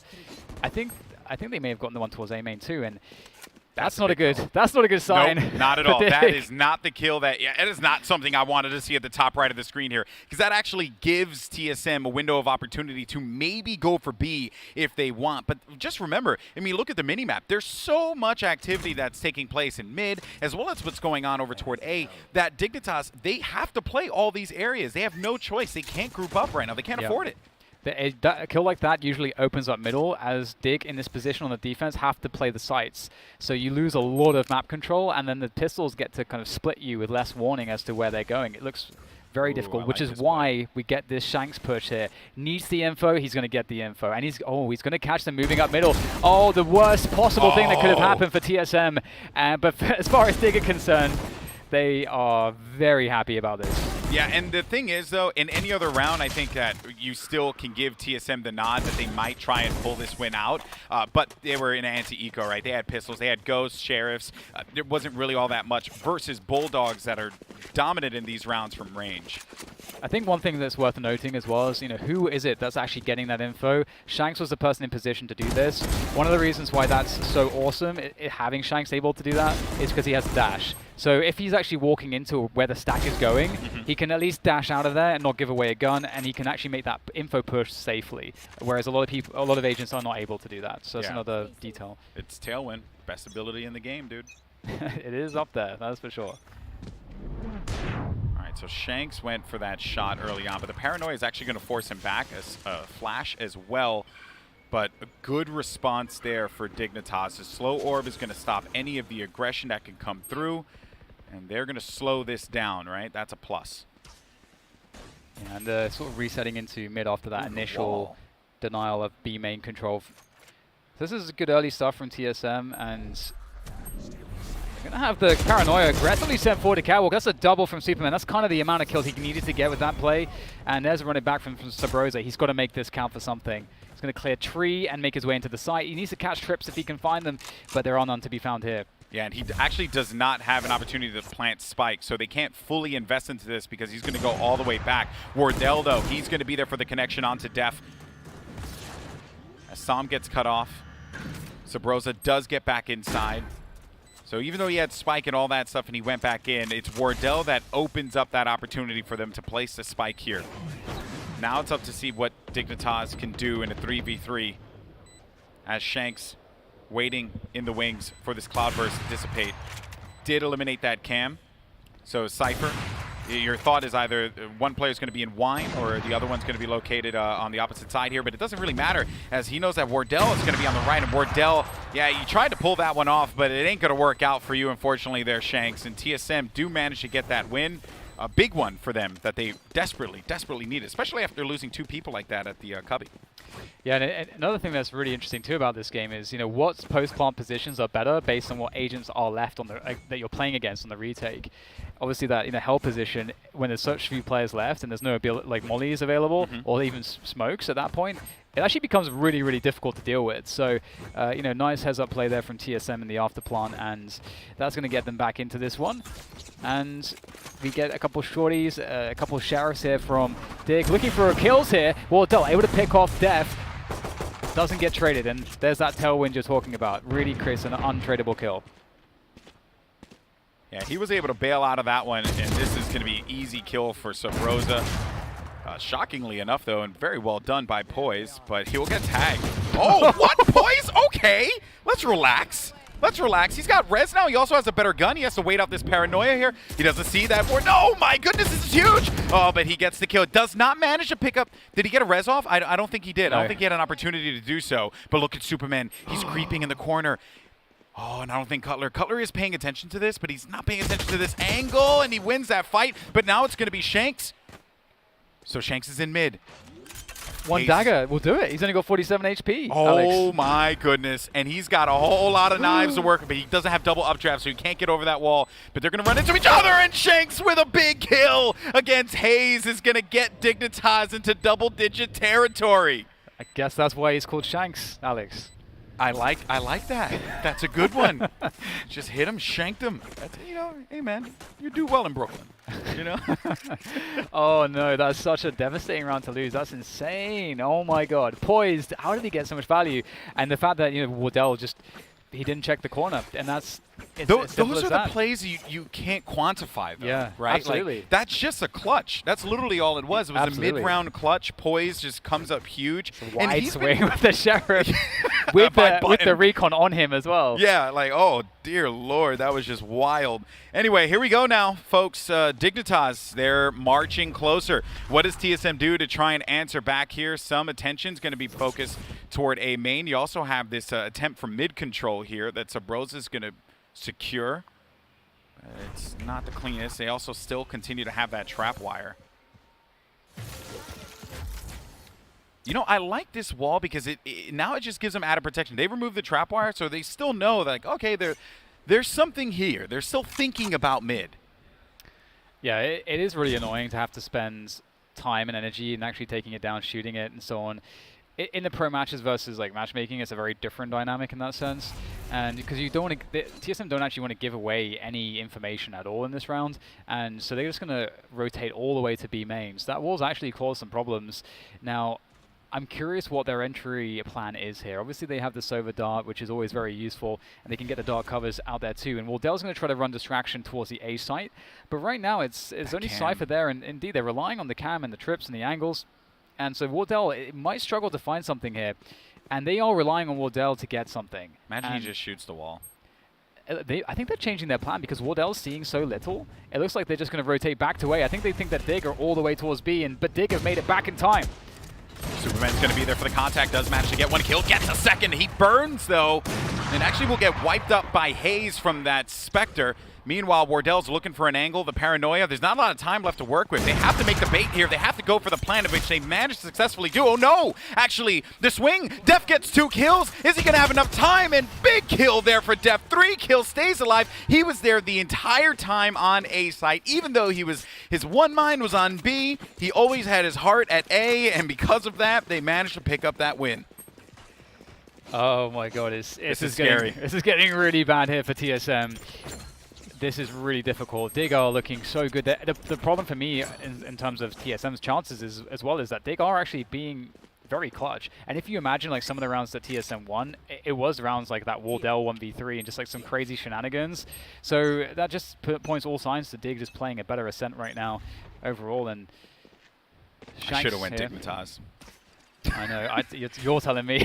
Wait, the coin went Dig, didn't it? It did. The coin went Dig. Oh boy, folks, this is wild stuff. Dignitas have the opportunity to go to match point, series point here against TSM, who are on an eco round. They need to make magic happen here. This is the round to do it. The clock is continuing to tick, and Dignitas, they're going to play this one very safe. A group up over here on mid. Some information trying to be garnered over toward A, but you're not really going to get much out of this. The first kill comes through here. Shanks did see 1. Def gets 2 kills. He's been lights out this series as Shanks backs away, 6 HP. And no Sage to be able to give him heals, but Psalm was there for the connection. Coming out of the mid-market, it's only down the Cutler. The last player left alive here. He has just nothing that he can possibly do can win this one back. If he's able to do this with a Sheriff, he has Spike in front of him, but he only has 38 HP here, people, and 30 seconds remaining. All they got to do is just play these angles and let the time be the enemy of TSM. Yeah, you're completely right. It's such a difficult spot here for Cutler. He has a gun, but he doesn't know where his opponents are. The door's up as well, which will only serve to extend his route. He wants to take the shortest route possible, which forces him to shoot the door. Out comes the Sheriff, but out comes Superman as well. And that's it. It's going to be match point here for Dig. 12-6. TSM need a gargantuan heroic recovery, and I don't know where it's going to come from because they haven't found really any success from their defaults on this half yet. I mean, right now I am absolutely stunned. You know, there is a point to be made that Drone has been a little silent this game, 6 and 15. That's true. I'm not really going to weigh much on Cutler because he has been on mostly on the defense solo duty, so he was not really in the action all that much. But yeah, I think Cutler and Drone were towards the B, like, you know, Drone was anchoring B, and there wasn't a lot of stuff happening there, I think, as well. So yeah, he's just cold, unfortunately. All right, well, it seems like we are having a pause here for a moment in match point, and I cannot stress enough, people, like what we're seeing here. It is a weird world. Okay, if I could really, if I can encapsulate what this means, it's just weird, because DDK yesterday, Dignitas. And I hate saying this because you know, me and Sam are boys and stuff, but I gotta be real. They look like bots. They got handled. They were looking really rough. Yeah. Well, we're going to be back into the action, so we won't have to belabor that point too much. And Psalms, speaking of the devil, and he shall appear. They're going right into this one. He's going to get some action. Some drone wars happening, but Psalm is going to get some information. Only 1. He knows the Silva's going to be there too. Oh, Superman is going to go down. Wardell, right? We were asking, what are they going to do? Who's going to open this map up for them? It certainly is going to be Wardell as he makes his way over toward the site. He dropped down. They heard that sound cue too, and no one else has been able to get inside of there. Haze, though, does secure the kill against Poise. Bomb is going to be located, so Spike's outside of B main, and they're doing all this stuff without the Spike on site, and they know, Psalm knows that he is going to be surrounded, but Shanks just gets himself another kill. Shanks in a 1v3 now. He's going to have to do what Wardell did to Dig, and I don't know if he's going to be able to do it against Wardell. He needs this element of surprise. It's the only thing working in his favor, and he's actually going to back away here. But Wardell is on the angle already, so able to dash away and escape Wardell. So he should be good to survive now. They should be able to take him down. So let's take a quick look at the money situation and the ultimate situation here. So in terms of the money, this is a really good save. Actually, Sam has a lot of cash, so Sam will be able to drop maybe even a couple people here. So they're going to have a full buy in the next round. We'll dig. And in terms of the ultimates, we have Sam on that Hunter's Fury ready to go. Drone as well. Yep. We're going to see this next round is going to be pretty hype. It's going to be a laser light show, yeah. to say the least. You're going to see a lot of lights here, people. But Dignitas, they'll hold on to this op for the time being. Sniper rifle going to be very vital for them. But now this is it. The question is, how do you set up your? Because there are some ways to set up Hunter's Furies. By pressuring certain positions, and like we talked about the orbital strike on Bind, where you can really condition the opponents to fight for an area, drop a slow orb on it, and drop the orbital strike on it to punish them. There are ways to do that with Hunter's Fury. It's a bit more difficult though, given how precise you must be. But we'll see if they have something up their sleeves there. If TSM need to pull out everything. Yeah. At this point now, you're not saving it for Sentinels. You have to worry about Dignitas because they're the problem. And I think that Sam is like, okay, well, you want to go ahead and bust out the playbook? I'm just going to go and sit behind this wall and go burr. And I respect that because he did do a decent amount of damage to Drone there. Now here comes a Hunter's Fury from Drone. Doesn't hit anyone. But Subroza, through all of that commotion, gets a kill onto Shanks. So the operator player is going to be down. He's also just checking the cubby. He's forcing a lot of attention this way. But watch out on the flank because you have Superman who has managed to creep his way around inside of the tree. Oh, the res comes through though. That res is so important. And now they just rotate all the way towards A. But again, we have to know now that the ultimate advantage is, there it is. It's coming through. The Hunter's Fury is making its way all the way to Catwalk. The damage is absolutely enormous there from Sam. And now it's a 3v3 situation. Can they get the spike down? They should be good to do so. And they're all weak. Dig are hot on their heels though here. They're ready to go for this. And there's the recon dart ready to go for when everybody's in position to get that info that they need for the retake. They're all weak. Spike is down though. Watch out for the players that are going to be in the scaffolding as they're going to try and go for this challenge here. Shanks, he's looking for the angle. Sam has that Odin. Is he going to find some contact low? If Def gets into sight, this could actually be a problem here, but TSM have spread themselves out. Subrosa's still going to be hanging out by Spike. He's there the entire time. They're not going to give Shanks any angle to play around with here. The camera has actually identified where Shanks is going to be. And Sam, he has to be careful here, but Sam does manage to get one kill. Subrosa, he finds himself one as well. Is this going to be it now? As Subrosa, he's going to be the last man standing. He doesn't have a lot of health remaining, but Subrosa, he has one more remaining! Oh no! Is it enough? He has enough time! I can't believe it! TSM are out of Popflash! TSM are out and Dignitas move on to the playoffs! Let's go! That's absolutely astounding. Dig just defying every expectation. I think Subrosa thought... I look like he thought that he'd done it. I think Subrosa thought he won. I think so too. That's how we do these. That's what I'm talking about. When I was watching that, I was like very He confused. sprayed and took out the knife. Yeah, that's the thing. The spray. The spray's the tell. That's a huge tell. And then the jumping. That is actually kind of insane. If that's what happened, we'll have to find out if that is the case because he was in a really winnable position. He could still have jiggled it. He had a reset 1v1 in that position, and he could have bought enough time at the very least, I think. So that is, that's kind of insane. I mean, still though, at least it wasn't like a. They were super close in rounds. It was still like a huge comeback that TSM needed for sure. But at the same time, like, what an incredible performance from Dig. A team that, up into this tournament, no one knew what to expect. Come out of the gate, they just dumpster TSM straight away. Everyone's like, hang on, this is a little bit crazy. It's just so weird that the 2 wins that they have are against TSM. Yeah. Like, what is going on here? That is unbelievable, DDK. And the storylines going forwards as well is like, what does that matchup look like against C9? Because they got absolutely. I think that's the most one-sided. No, it conclusively must be the most one-sided game that we have seen at Popflash. Sentinels Envy. Sentinels Envy was kind of a shellacking, though, wasn't it? No, not Sentinels Envy. They didn't play. We have to look back at the stats. But you know what though? Even for an upper final, yeah, you're right. Right? It wasn't like a pretty matchup whatsoever. So the fact that they regroup in such a manner, it's just so. It's startling. Yeah, and it wasn't gimmicks. It wasn't anti-stratting really all that much. It was just really good defaults, just heads-up play, just understanding how to play. I mean, it's just Bind where you look at it and you're like, it doesn't seem like the game plan makes sense here. Yeah. But going into Ascent, they had everything they needed, and they had a lot of diversity on their attacking side. They handled the defense really well. Like, it looked pretty good. Okay, well, folks, that's going to do it for us here. What a game. I'm sure DDK asked at the beginning of the broadcast, what would happen to the internet if TSM lost today? Well, we're living in this reality. 2020 is one hell of a year, but let's send it over to Doa and the rest of the analysts to break that down. Have fun.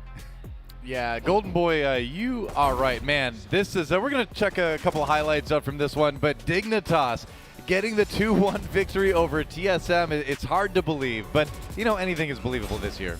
Yeah, I mean, start to finish in this series, it was nothing like day one. I'll tell you that. Yeah. As far as a rematch goes, this was the ultimate. This is it. This is the showdown to really determine which of these two teams is superior. And yeah, this was legit. I mean, Dig is showing some stuff here. TSM has no excuses at this point. Like you had time to review the VODs, you had time to practice. You won your last match. You're here. It's not even earlier in the morning for this one. No excuses anymore, man. Dignitas just beat TSM. You're absolutely right, Doa, and I think Dan made a good point as well, is that Dignitas, they didn't rely on gimmicks, they didn't rely on heroic plays, they had actual good team composure, good compositions, they complemented each other well, and this Ascent attacking side, it was beautiful. I mean, we have a lot of highlight clips to kind of go over a little bit later, but man, it was very well thought out, thoughtful, and this was a strong looking Dignitas. Yeah, I love the look from Superman and Poise towards this cat short A position. It felt like they worked off each other so well so many times, and it was just such a well-rounded game from Dignitas. It didn't feel like they had to go too hard on their defense or too hard on their attack. They were in control of this game for the entire time, actually. Yeah, and we got to talk about the very, very last moment, too. Sabrosa pulling out the knife, and he sprayed as well. I think I saw, right? So did he think it was over? What happened? That's a head scratcher. That is a head scratcher. I think the comms might have blew up. Maybe someone in the TeamSpeak is like, dude, nice, or something. Yeah, and then it just, like, he just thinks he won, or maybe he just thought, I'm not sure. It happens. It leaves me so speechless. Well, I mean, all I got to say is we have the top analyst of the day right here. It's the tails side of the coin. The only correct prediction out of our casters and analysts, I believe. I don't think anyone else predicted Dig. No, I'm aware of. I think I'm the only one who was like, this could go both ways. You thought about it. But even I was like, TSM should have, even after map 2. I mean, I thought TSM was going to have full momentum going into map 3, and it was just the total opposite. Couldn't be more wrong. Yep. Well done to the coin. Better job by Dig. You know, the thing is like, you had to. I don't think anyone was wrong for picking TSM. No way. With the way TSM played yesterday, with the way that Dignitas played yesterday, they got stomped by Cloud9. So going into this one, you'd have to give the edge to TSM. I don't think you can fault anyone for thinking that. But in the end, you got to give the credit to Dignitas. They dug deep.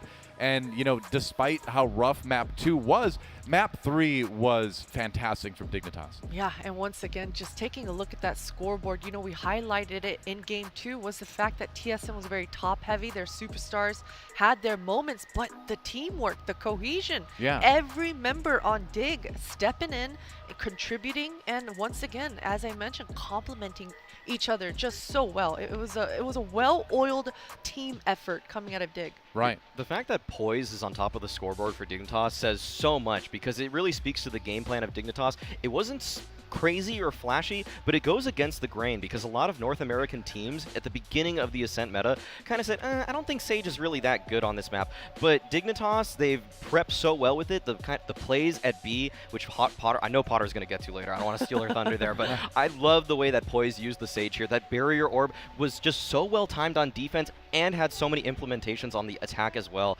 I really like what I saw from Dignitas today. So good. Right. And I think, like, across both regions, Ascent really lends itself to being, honestly, maybe Sage's best map. And to me, something that I said to you yesterday, and I'm going to repeat again today, is I think Sage is one of the more dominant agents on that map, and poised, just demonstrating that perfectly on both ends, both A main and B main, at multiple times throughout that match, just working with a few of his teammates to lock down and find some entries for his team.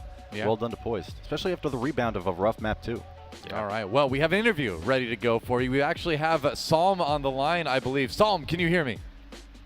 I can hear you. All right. Hey, you Wait, did hold on, it. guys. Hold on. Hold on. We're holding. Hold on. Hold on. Okay. Hold on. I'm ready. holding. All right. What do you got? Hey, hold on. I got some shit to tweet. Hold on. All right. Hey, check this out. Put on stream. One sec. Well, you're already on. Oh, like Well, he wants the tweet up there, I think, dude. but Come I on. don't know if- The tweet up there. Can we? Tweet? Do we have the tech to do that? I don't know Can if we we do have that like? we can put it up at some point. I don't know if we can do it right now. I'll read it. All right, wait, hold up. Expectations are kinda Maui Snake high. is taking out his phone. He's I going just to read the sent it. tweet right now. I just sent. Hey, everyone should go refresh their feed right now. Maui Snake, fill us all right, in. well, I'm good. So I'm good. Rosa I'm good. said- All right, I'm good now. All right, so I'll say it. We're gonna I'll read read it out. Okay, so Broza typed 2 days ago, I'll see you later in the tournament. Sam's reply, saw you. Yep. Oh, Psalm, shit. he's Dude, gone. Drop the mic right Ooh, there. Drop He's it. gone. The All right. doubters have been Oof. silent. That's Psalm, toughy. you guys did it. Yeah. Was there ever any doubt? Honestly, we kind of got shit on buying, and I was like, okay, we got shit on.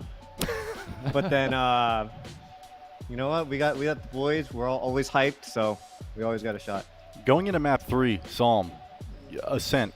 Talk about it. Yesterday, guys, you guys had a rough day on Ascent. What was the reasoning there? Did you guys pick that? How did it go into it? And I'm sorry, I just choked on my own. He's all my choked question up. for It's so you emotional. is ultimately like, what was the thought process going into there? You just, like you said, you got stomped on map 2 on Bind. Moving into map 3, like, are you guys nervous about that? Are you worried about your game plan? Are you changing anything up? What are you guys talking about inside the comms? Nah, we knew they suck at Ascent. So, like, we're confident going in. Like, they suck on Bind too, but I think they put in a lot of time last night, I think. Taylor must have, like, been spending, like, 6 hours, like, reading our every movement. But I knew they wouldn't do that for Ascent. No way. There's no way Taylor's putting in that much. He doesn't get paid enough, you know? Right. We're confident, yeah. I gotta ask about this Ascent. You know, you guys had some really clever plays, a lot of misdirections. You were utilizing your drone towards that A, keeping actually 2 to 3 defenders towards A at all times, and this in turn really allowed you guys to have a lot of great looks and splits towards that B. Was this game plan tailored, well, no pun intended, tailored directly towards TSM, or is this just a strong game plan for you guys versus anyone right now? No, I was just doing some random shit, and I was like, hey, I'm a drone through A now, I guess. Oh, hey, I guess they're still here. All right, go see you guys. Something like that. Brilliant. Wasn't much talking. Brilliant. I don't know. Damn. Doesn't Nice. want Sometimes you just, you just do. Sometimes you just do things and they work out. I know we got lucky. Something. All luck, yeah. Yeah, just I'm sure that's the game plan you guys went into. Just all luck. Just doesn't want to reveal the secrets. Do you I wanna respect ask me it. anything Though. anyway? I respect it. Yeah. Okay. Question, Sam. Now that you got revenge, do you see this kind of rivalry brewing with you and TSM? You guys faced off twice in the same tournament. You took him out. I mean, how does this look? I mean, like, how much do you respect these guys? Like, do you have any more trash talk to say? Like, what's going on? No, it's all jokes. Honestly, Yeah. I think the real rivalry is still between Sen and TSM. Like all the guys in TSM, they're my boys. You know, I love them, and even as much as I shit talk, I love the guys. I respect them. And they're still goated. You know, we were just the better team today and 2 days ago. All right, so I got one more question for you, Psalm, before we let you go. Now, obviously, Shanks, a new addition on the team. It seemed like you needed a little bit of convincing to make that roster move. Like, are you convinced now? How's he working out? I didn't need no convincing. All right, I was like, oh, okay. You know, here's what we need, team. I called the team. I was like, team, this is what we need. We need a Jett player who has no fear, who's gonna stay scoped in the entire game. And I was like, and then Poise was like, hey, you know, my brother Shanks is kind of stupid. He'll do that. I was like, okay. I mean, that's interesting. Let's try him out.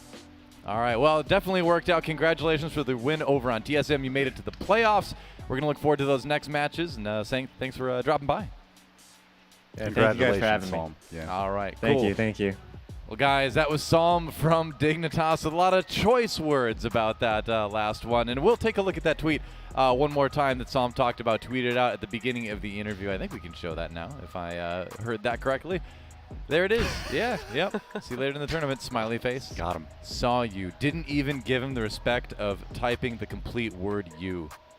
I really Gave him the single letter. I really wish Psalm just for this moment just could have dropped the mic though on camera. Just Hard to do that when it's on your face. Yeah, man, you gotta but you gotta take it off of his mic arm and then just like Right. drop it, and that's an expensive mic. He doesn't want to do that. No, you don't want to do that. You said all you need to say with the tweet. You don't need Exactly. to damage any equipment with that. Let me ask you guys a question. So I came into this event a Dignitas and a Psalm fan. Sure. Are you on board now? Yes, no? Hey, Anybody? I was a blank slate No? coming into this one. Okay, fair you know, enough. I will Goes on go with the my coin. The side here. coin picked Dignitas both times that they played TSM. The coin coin knows. was right both The times. coin. I'm deciding with the coin on this one. Yeah, I think I was definitely a blank slate as well. I mean, Dig have thoroughly impressed, even on day one, even now. I think the creative strategy coming out of them is fantastic, and I like the saying, you know, no brain, just aim. You know, capitalizing on the 16-year-old. You use what you got, right? So Dig Yeah. are doing that. Dig are doing that. Absolutely. You did great. I was admittedly a little biased. What's this Fortnite guy doing in my tactical shooter? Get this guy out of here. But no, you have to respect the work ethic from Psalm, of course. And I'm not going to just deny the results or anything like that. He did just beat 5 CS players, 2 of which I've coached before, and I'm bummed that they're out of the tournament. But I'm just... you gotta respect, you gotta give him props that he really showed up today. I mean, his Sova, his Hunter's Fury was always on point, it felt like. The recon darts on retakes were just always revealing someone, it felt like. He uses his utility so well, and you gotta give him credit for that, using all the tools he has. And he just, I mean, he controlled B-main with that Odin. I don't think he got kills, but he sure as hell pushed them back constantly, so He pulled it out props to kind of Psalm. late, too, and that ended up working out because they hadn't been seeing that look so far. So pulling it out late, I think, had an effect. Let's take a look at some individual moments from that match. I believe the first replay we've got to break down comes to us from round number 9, and this was Dignitas with a B site hit and then holding on to it. How did this one shake out? This is this is the look coming out for Dig. This is one of their attacks. This is a split actually from Market and that B main, and the MVP here is poised up in the wall. And if you notice, Cutler right now, it's ingrained in his brain in this first replay. He's taking a look at that wall and he's thinking, oh, that's our weak point. So in this next replay, actually, you're gonna see him focused on it, tunnel vision, trying to hold back, poised, make him respect his area. But at that moment, once again, that Market split comes into play. So Dig, they kept conditioning, they kept misdirecting these TSM guys, and it worked out beautifully for them. And these kinds of instances, when your game plan is that strong, you don't have to have the snappiest of aims. You don't have to be at 150% and be a hero at all times. As long as you're doing your due diligence, you're doing your job and maintaining your responsibilities, hey, that game plan, it should come through, and that's exactly what happened for Dignitas here. Well, you mentioned that leads right into the next replay that we're going to take a look at, which is from the very next round. This is from round 10. So, Potter, you were really excited when we were watching these rounds, actually. So go ahead and take this one again, because this is kind of a continuation of the point you were already making. Yes, so we're going to take a look right away. I believe the point of view is going to land onto Cutler here, and when it's landed onto Cutler, you're going to see him trying to hold down. Okay, so it's just going to start off. So this is misdirection. Omen just threw a smoke top mid. 2 TSM defenders are trying to make Dignitas hold back on mid, trying to hold down that Market. But once again, that stage wall, it's coming into play. Cutler's trying to pick off Poise, but this wrap, the wrap that didn't work out, where Drone actually killed off the Dig members before and Poise traded it, it just flips once again. Either way, Poise, he's drawing all that contact, he's drawing all that attention away. That sort of pressure, if you're not ready for it, you can't handle it. Your crosshair has to look at way too many different angles. So Dignitas, this was intelligent and it was thoughtful. Yeah, if you can control where the other team is looking, you're probably going to be able to control the angle you beat them from. Yeah. But we've got one more replay, and this one was more of a bright spot for TSM. Like, we can't go through a post map without talking about Wardell a little bit. This guy was clutch on so many rounds, and even though TSM didn't get the win in the map, still a lot of replays worth looking at out of that team. So let's check that out. This one's going to be round number 11, I believe. And Wardell clutching it out as usual. Not enough today, but as usual. He was going to turn away from this one, as you'll see, actually. This became a 1v3 as Cutler falls right here, but Shanks just fighting off just a little bit more than he can chew right there. Gets taken down by Wardell, and Wardell, he sees an opening. This is so brave. And yeah, this is still so gutsy, but these shots are just so sick. Wardell, I mean, he provides the highlight. He's so good. Like, there's no, we keep hyping him up before every game, but there's a reason for it. It's because he delivers every single time. And that wasn't the only one either. No. Like, in the span of the next 3 or 4 rounds after that one, he like walked into the B-bomb site and 1v3'd and 1v4'd or something to that degree, and it's just like, what do? Yeah. You can't shoot back. Do you just not peek? You hide? He's going to find you. I don't know, man. you know, that can be a little bit of a double-edged sword sometimes in team-based games, where when you get one player that really feels like they're going on a hot streak, then they start to kind of detach a little bit from the team and start to kind of look for those opportunities, even if it's a subconscious thing. And that can be dangerous. That can come back to haunt you, because suddenly if you're like feeling invincible, like no doubt Wardell does after some of those rounds, that can end up putting you in a place where you're going to get picked early. The you think you can mentality. It's Yeah. definitely a curse and a reward for a lot of gamers for sure. Double-edged sword, yeah. Double-edged sword. I think one thing that Def does really well is that Som even just said that Shanks, I mean, in Poised words, my brother's kind of dumb, but he's sick with it. So it's basically just, the way Def is actually planned around Shanks is kind of interesting, because sometimes on Haven I've noticed that if Def doesn't have an op, say he has a weaker weapon, but Shanks has a saved op, then Def will bait Shanks to go aggressive, and even if Shanks dies, then Def can just recycle that weapon, and he can use it himself, and he's very proficient with it as well. So it's kind of a way to, even though like you're never going to tame the beast, you have a way to kind of play off of it. Sure, you kind of use him as your little sort of like target dummy to throw out and grab attention every once in a while. Yeah, sometimes he gets a kill, and sometimes you just pick up the scraps after. There's different types of teamwork. You know, some members of the team may not be as fond as others, right? It's like a boom bot with an operator duct taped to the top of it. There you go. Beautiful. Well, let's take a look at some stats here from a couple players in that last map. It's going to be Wardell, of course. He seems to always be on the screen, but also Poised this time, the Battle Sage, or should we say maybe one of the newer Battle Sages. Not as aggressive as 6 sometimes, but still picking up the kills, 19 in that last map. Yeah, mad respect for any Sage who puts up numbers. A lot of the times you're regarded as kind of like a more support role, but on some of these maps it lends itself towards entry at weird angles, using your wall for boosts, not just for yourself, but sometimes for teammates. But that time we saw Poised having an impact several different times with the Sage utility. Right. I love to see that, and certainly like finding the entries on those rounds that they're winning. That's huge. Yeah, and especially just inherently with the agent, when you've got Jett in the server, it's really hard to take away the highlights, to take away all the fame. But Poise certainly took it away from his little brother here today, and deservedly so for sure. I think the way that Potter showed that replay earlier, the replays that she had, just how Poise was able to condition Cutler in that B site during the executes, that was just excellent, and it looked like some veteran stuff coming out from Poise. And he's newer to this top tier of tactical shooters, so the way that he's able to get into the head of an experienced mind like Cutler is so impressive. I love it. Well, let's close out this this discussion about this particular game here. At the end of the day, Dignitas doing what nobody, I think, expected them to do coming into this tournament. Maybe you, Lex, a little bit. But even you doubted at the end. They were able to beat TSM twice in a row.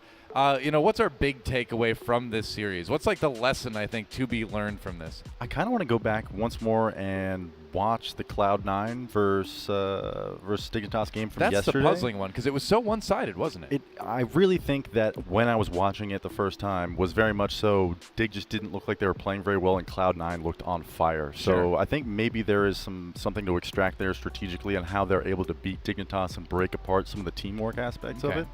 But other than that, I think Dignitas Sentinels is what I'm looking forward to at some point in this tournament. There's a lot to look forward to. In fact, let's take a look at our Group A bracket to check out how everything at the end of the day ended up shaking out. We will see that obviously Cloud9 ended up being the first seed out of Group A. They are the first to make it to the playoffs. Then, of course, Sentinels made it yesterday. But now Dignitas joins them as the third team to make it into the playoffs for Popflash. And so that kind of leads us to our Group B bracket. And right now we'll go to a statement that Immortals has released regarding the postponement of the match today. And we'll take a look at that in just a moment. But obviously, Group B, we're kind of waiting for that last one, and then we'll know who the second team to make it in the playoffs is. I think one thing to learn from today is that Cloud9, like Lex said, just kind of showed us the blueprint for how to beat Dignitas on that Ascent. And the fact that TSM couldn't actually just read that and play the same way they did shows kind of how we're still in the infancy stages of this game. That once people are able to develop their agent pool, like let's say we saw, I know we saw a Raze, a Reyna, and another duelist on the side of Cloud9 yesterday. Jett, yeah. And if TSM could have just replicated those agents, that comp, and maybe played a similar style to that, they probably could have beaten them, because I don't think Dig figured that out in one day. They were probably prepping for the TSM they've seen before on Ascent. And if that's the case, when players start to develop that comfort with just multiple agents, like Mitch on Jett, for example, that just kind of came out of nowhere, then I think a team like TSM later down the line can make those one-day preps a little faster. Yeah. All right. So it looks like now we do have that statement from Immortals ready. So let's check that out. My name is Ari Siegel, and I'm the CEO of Immortals Gaming Club.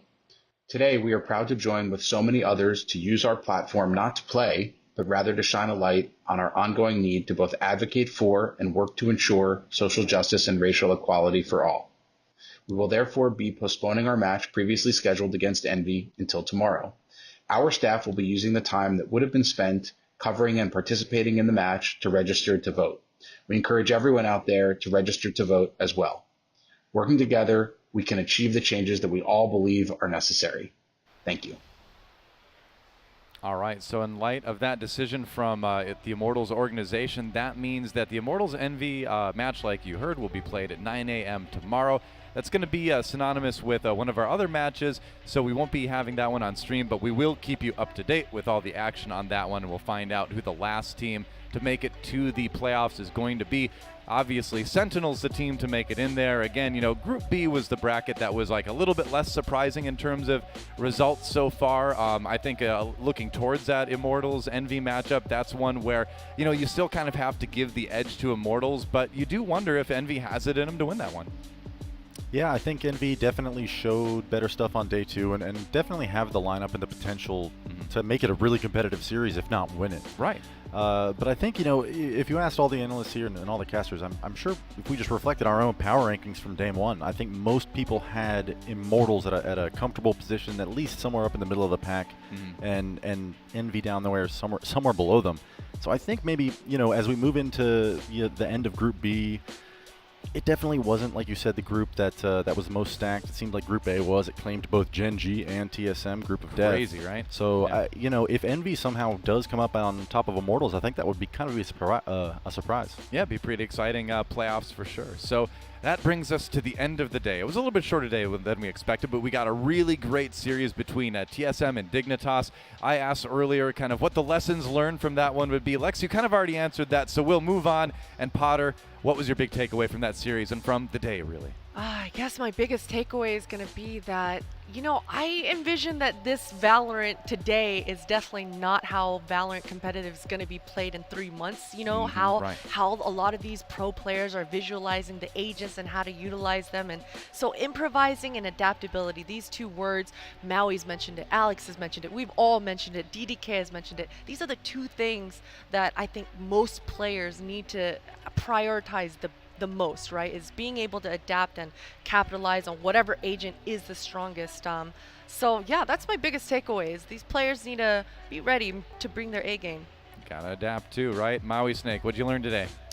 That Psalm is pretty dope, actually. That I'm a believer in other players, but it kind of like what Christine said, what everyone's been saying, that these players coming from other games, not TAC FPS, I feel like they're willing to adapt to the meta just a little bit quicker, and I think that's something that CS players, they have all the fundamentals and skill, but they need to be able to use the agents to their fullest potential, compositions, theory crafting, all of that. They need to come out with that. Yeah, that's right. It's going to be an exciting playoffs either way. Like, the thing is, I think a lot of people were really kind of hoping for TSM to get through. They were hoping for that Sentinels TSM rematch at some point, and we know the Sentinels organization was as well. But, you know, there's something to be said for upsets. There's something to be said for a new blood like Dignitas coming in. Obviously, we were familiar with a lot of those players before when they were homeless, but now they've got that great shot to go up against teams like Sentinels, teams like Cloud9. Again, another rematch possibly in the works, so it's going to be a great playoffs regardless. Let's take a look at that schedule as we look ahead to the real exciting part of the tournament. The playoffs, they're coming tomorrow. It's going to be, of course, Immortals versus Envy at the beginning of the day, Dignitas versus Sentinels, and Dignitas versus Cloud9. Interesting. I think that one may be a little bit off. We'll have to kind of maybe redo that graphic, but we'll find out in a moment what it's going to be. That's the winner of Immortals Envy has to play that. Sure. Not Dignitas. I believe so, yeah. Okay. Well, there you go. And the Immortals versus Envy is going to be on the Face It Twitch stream, it seems like. So that's where you can find that one if you want to watch it. And obviously a lot of fans of a lot of those teams out there, and why wouldn't you be, right? Those are 2 sick teams. So, but only one of them has sick. But anyway, I digress.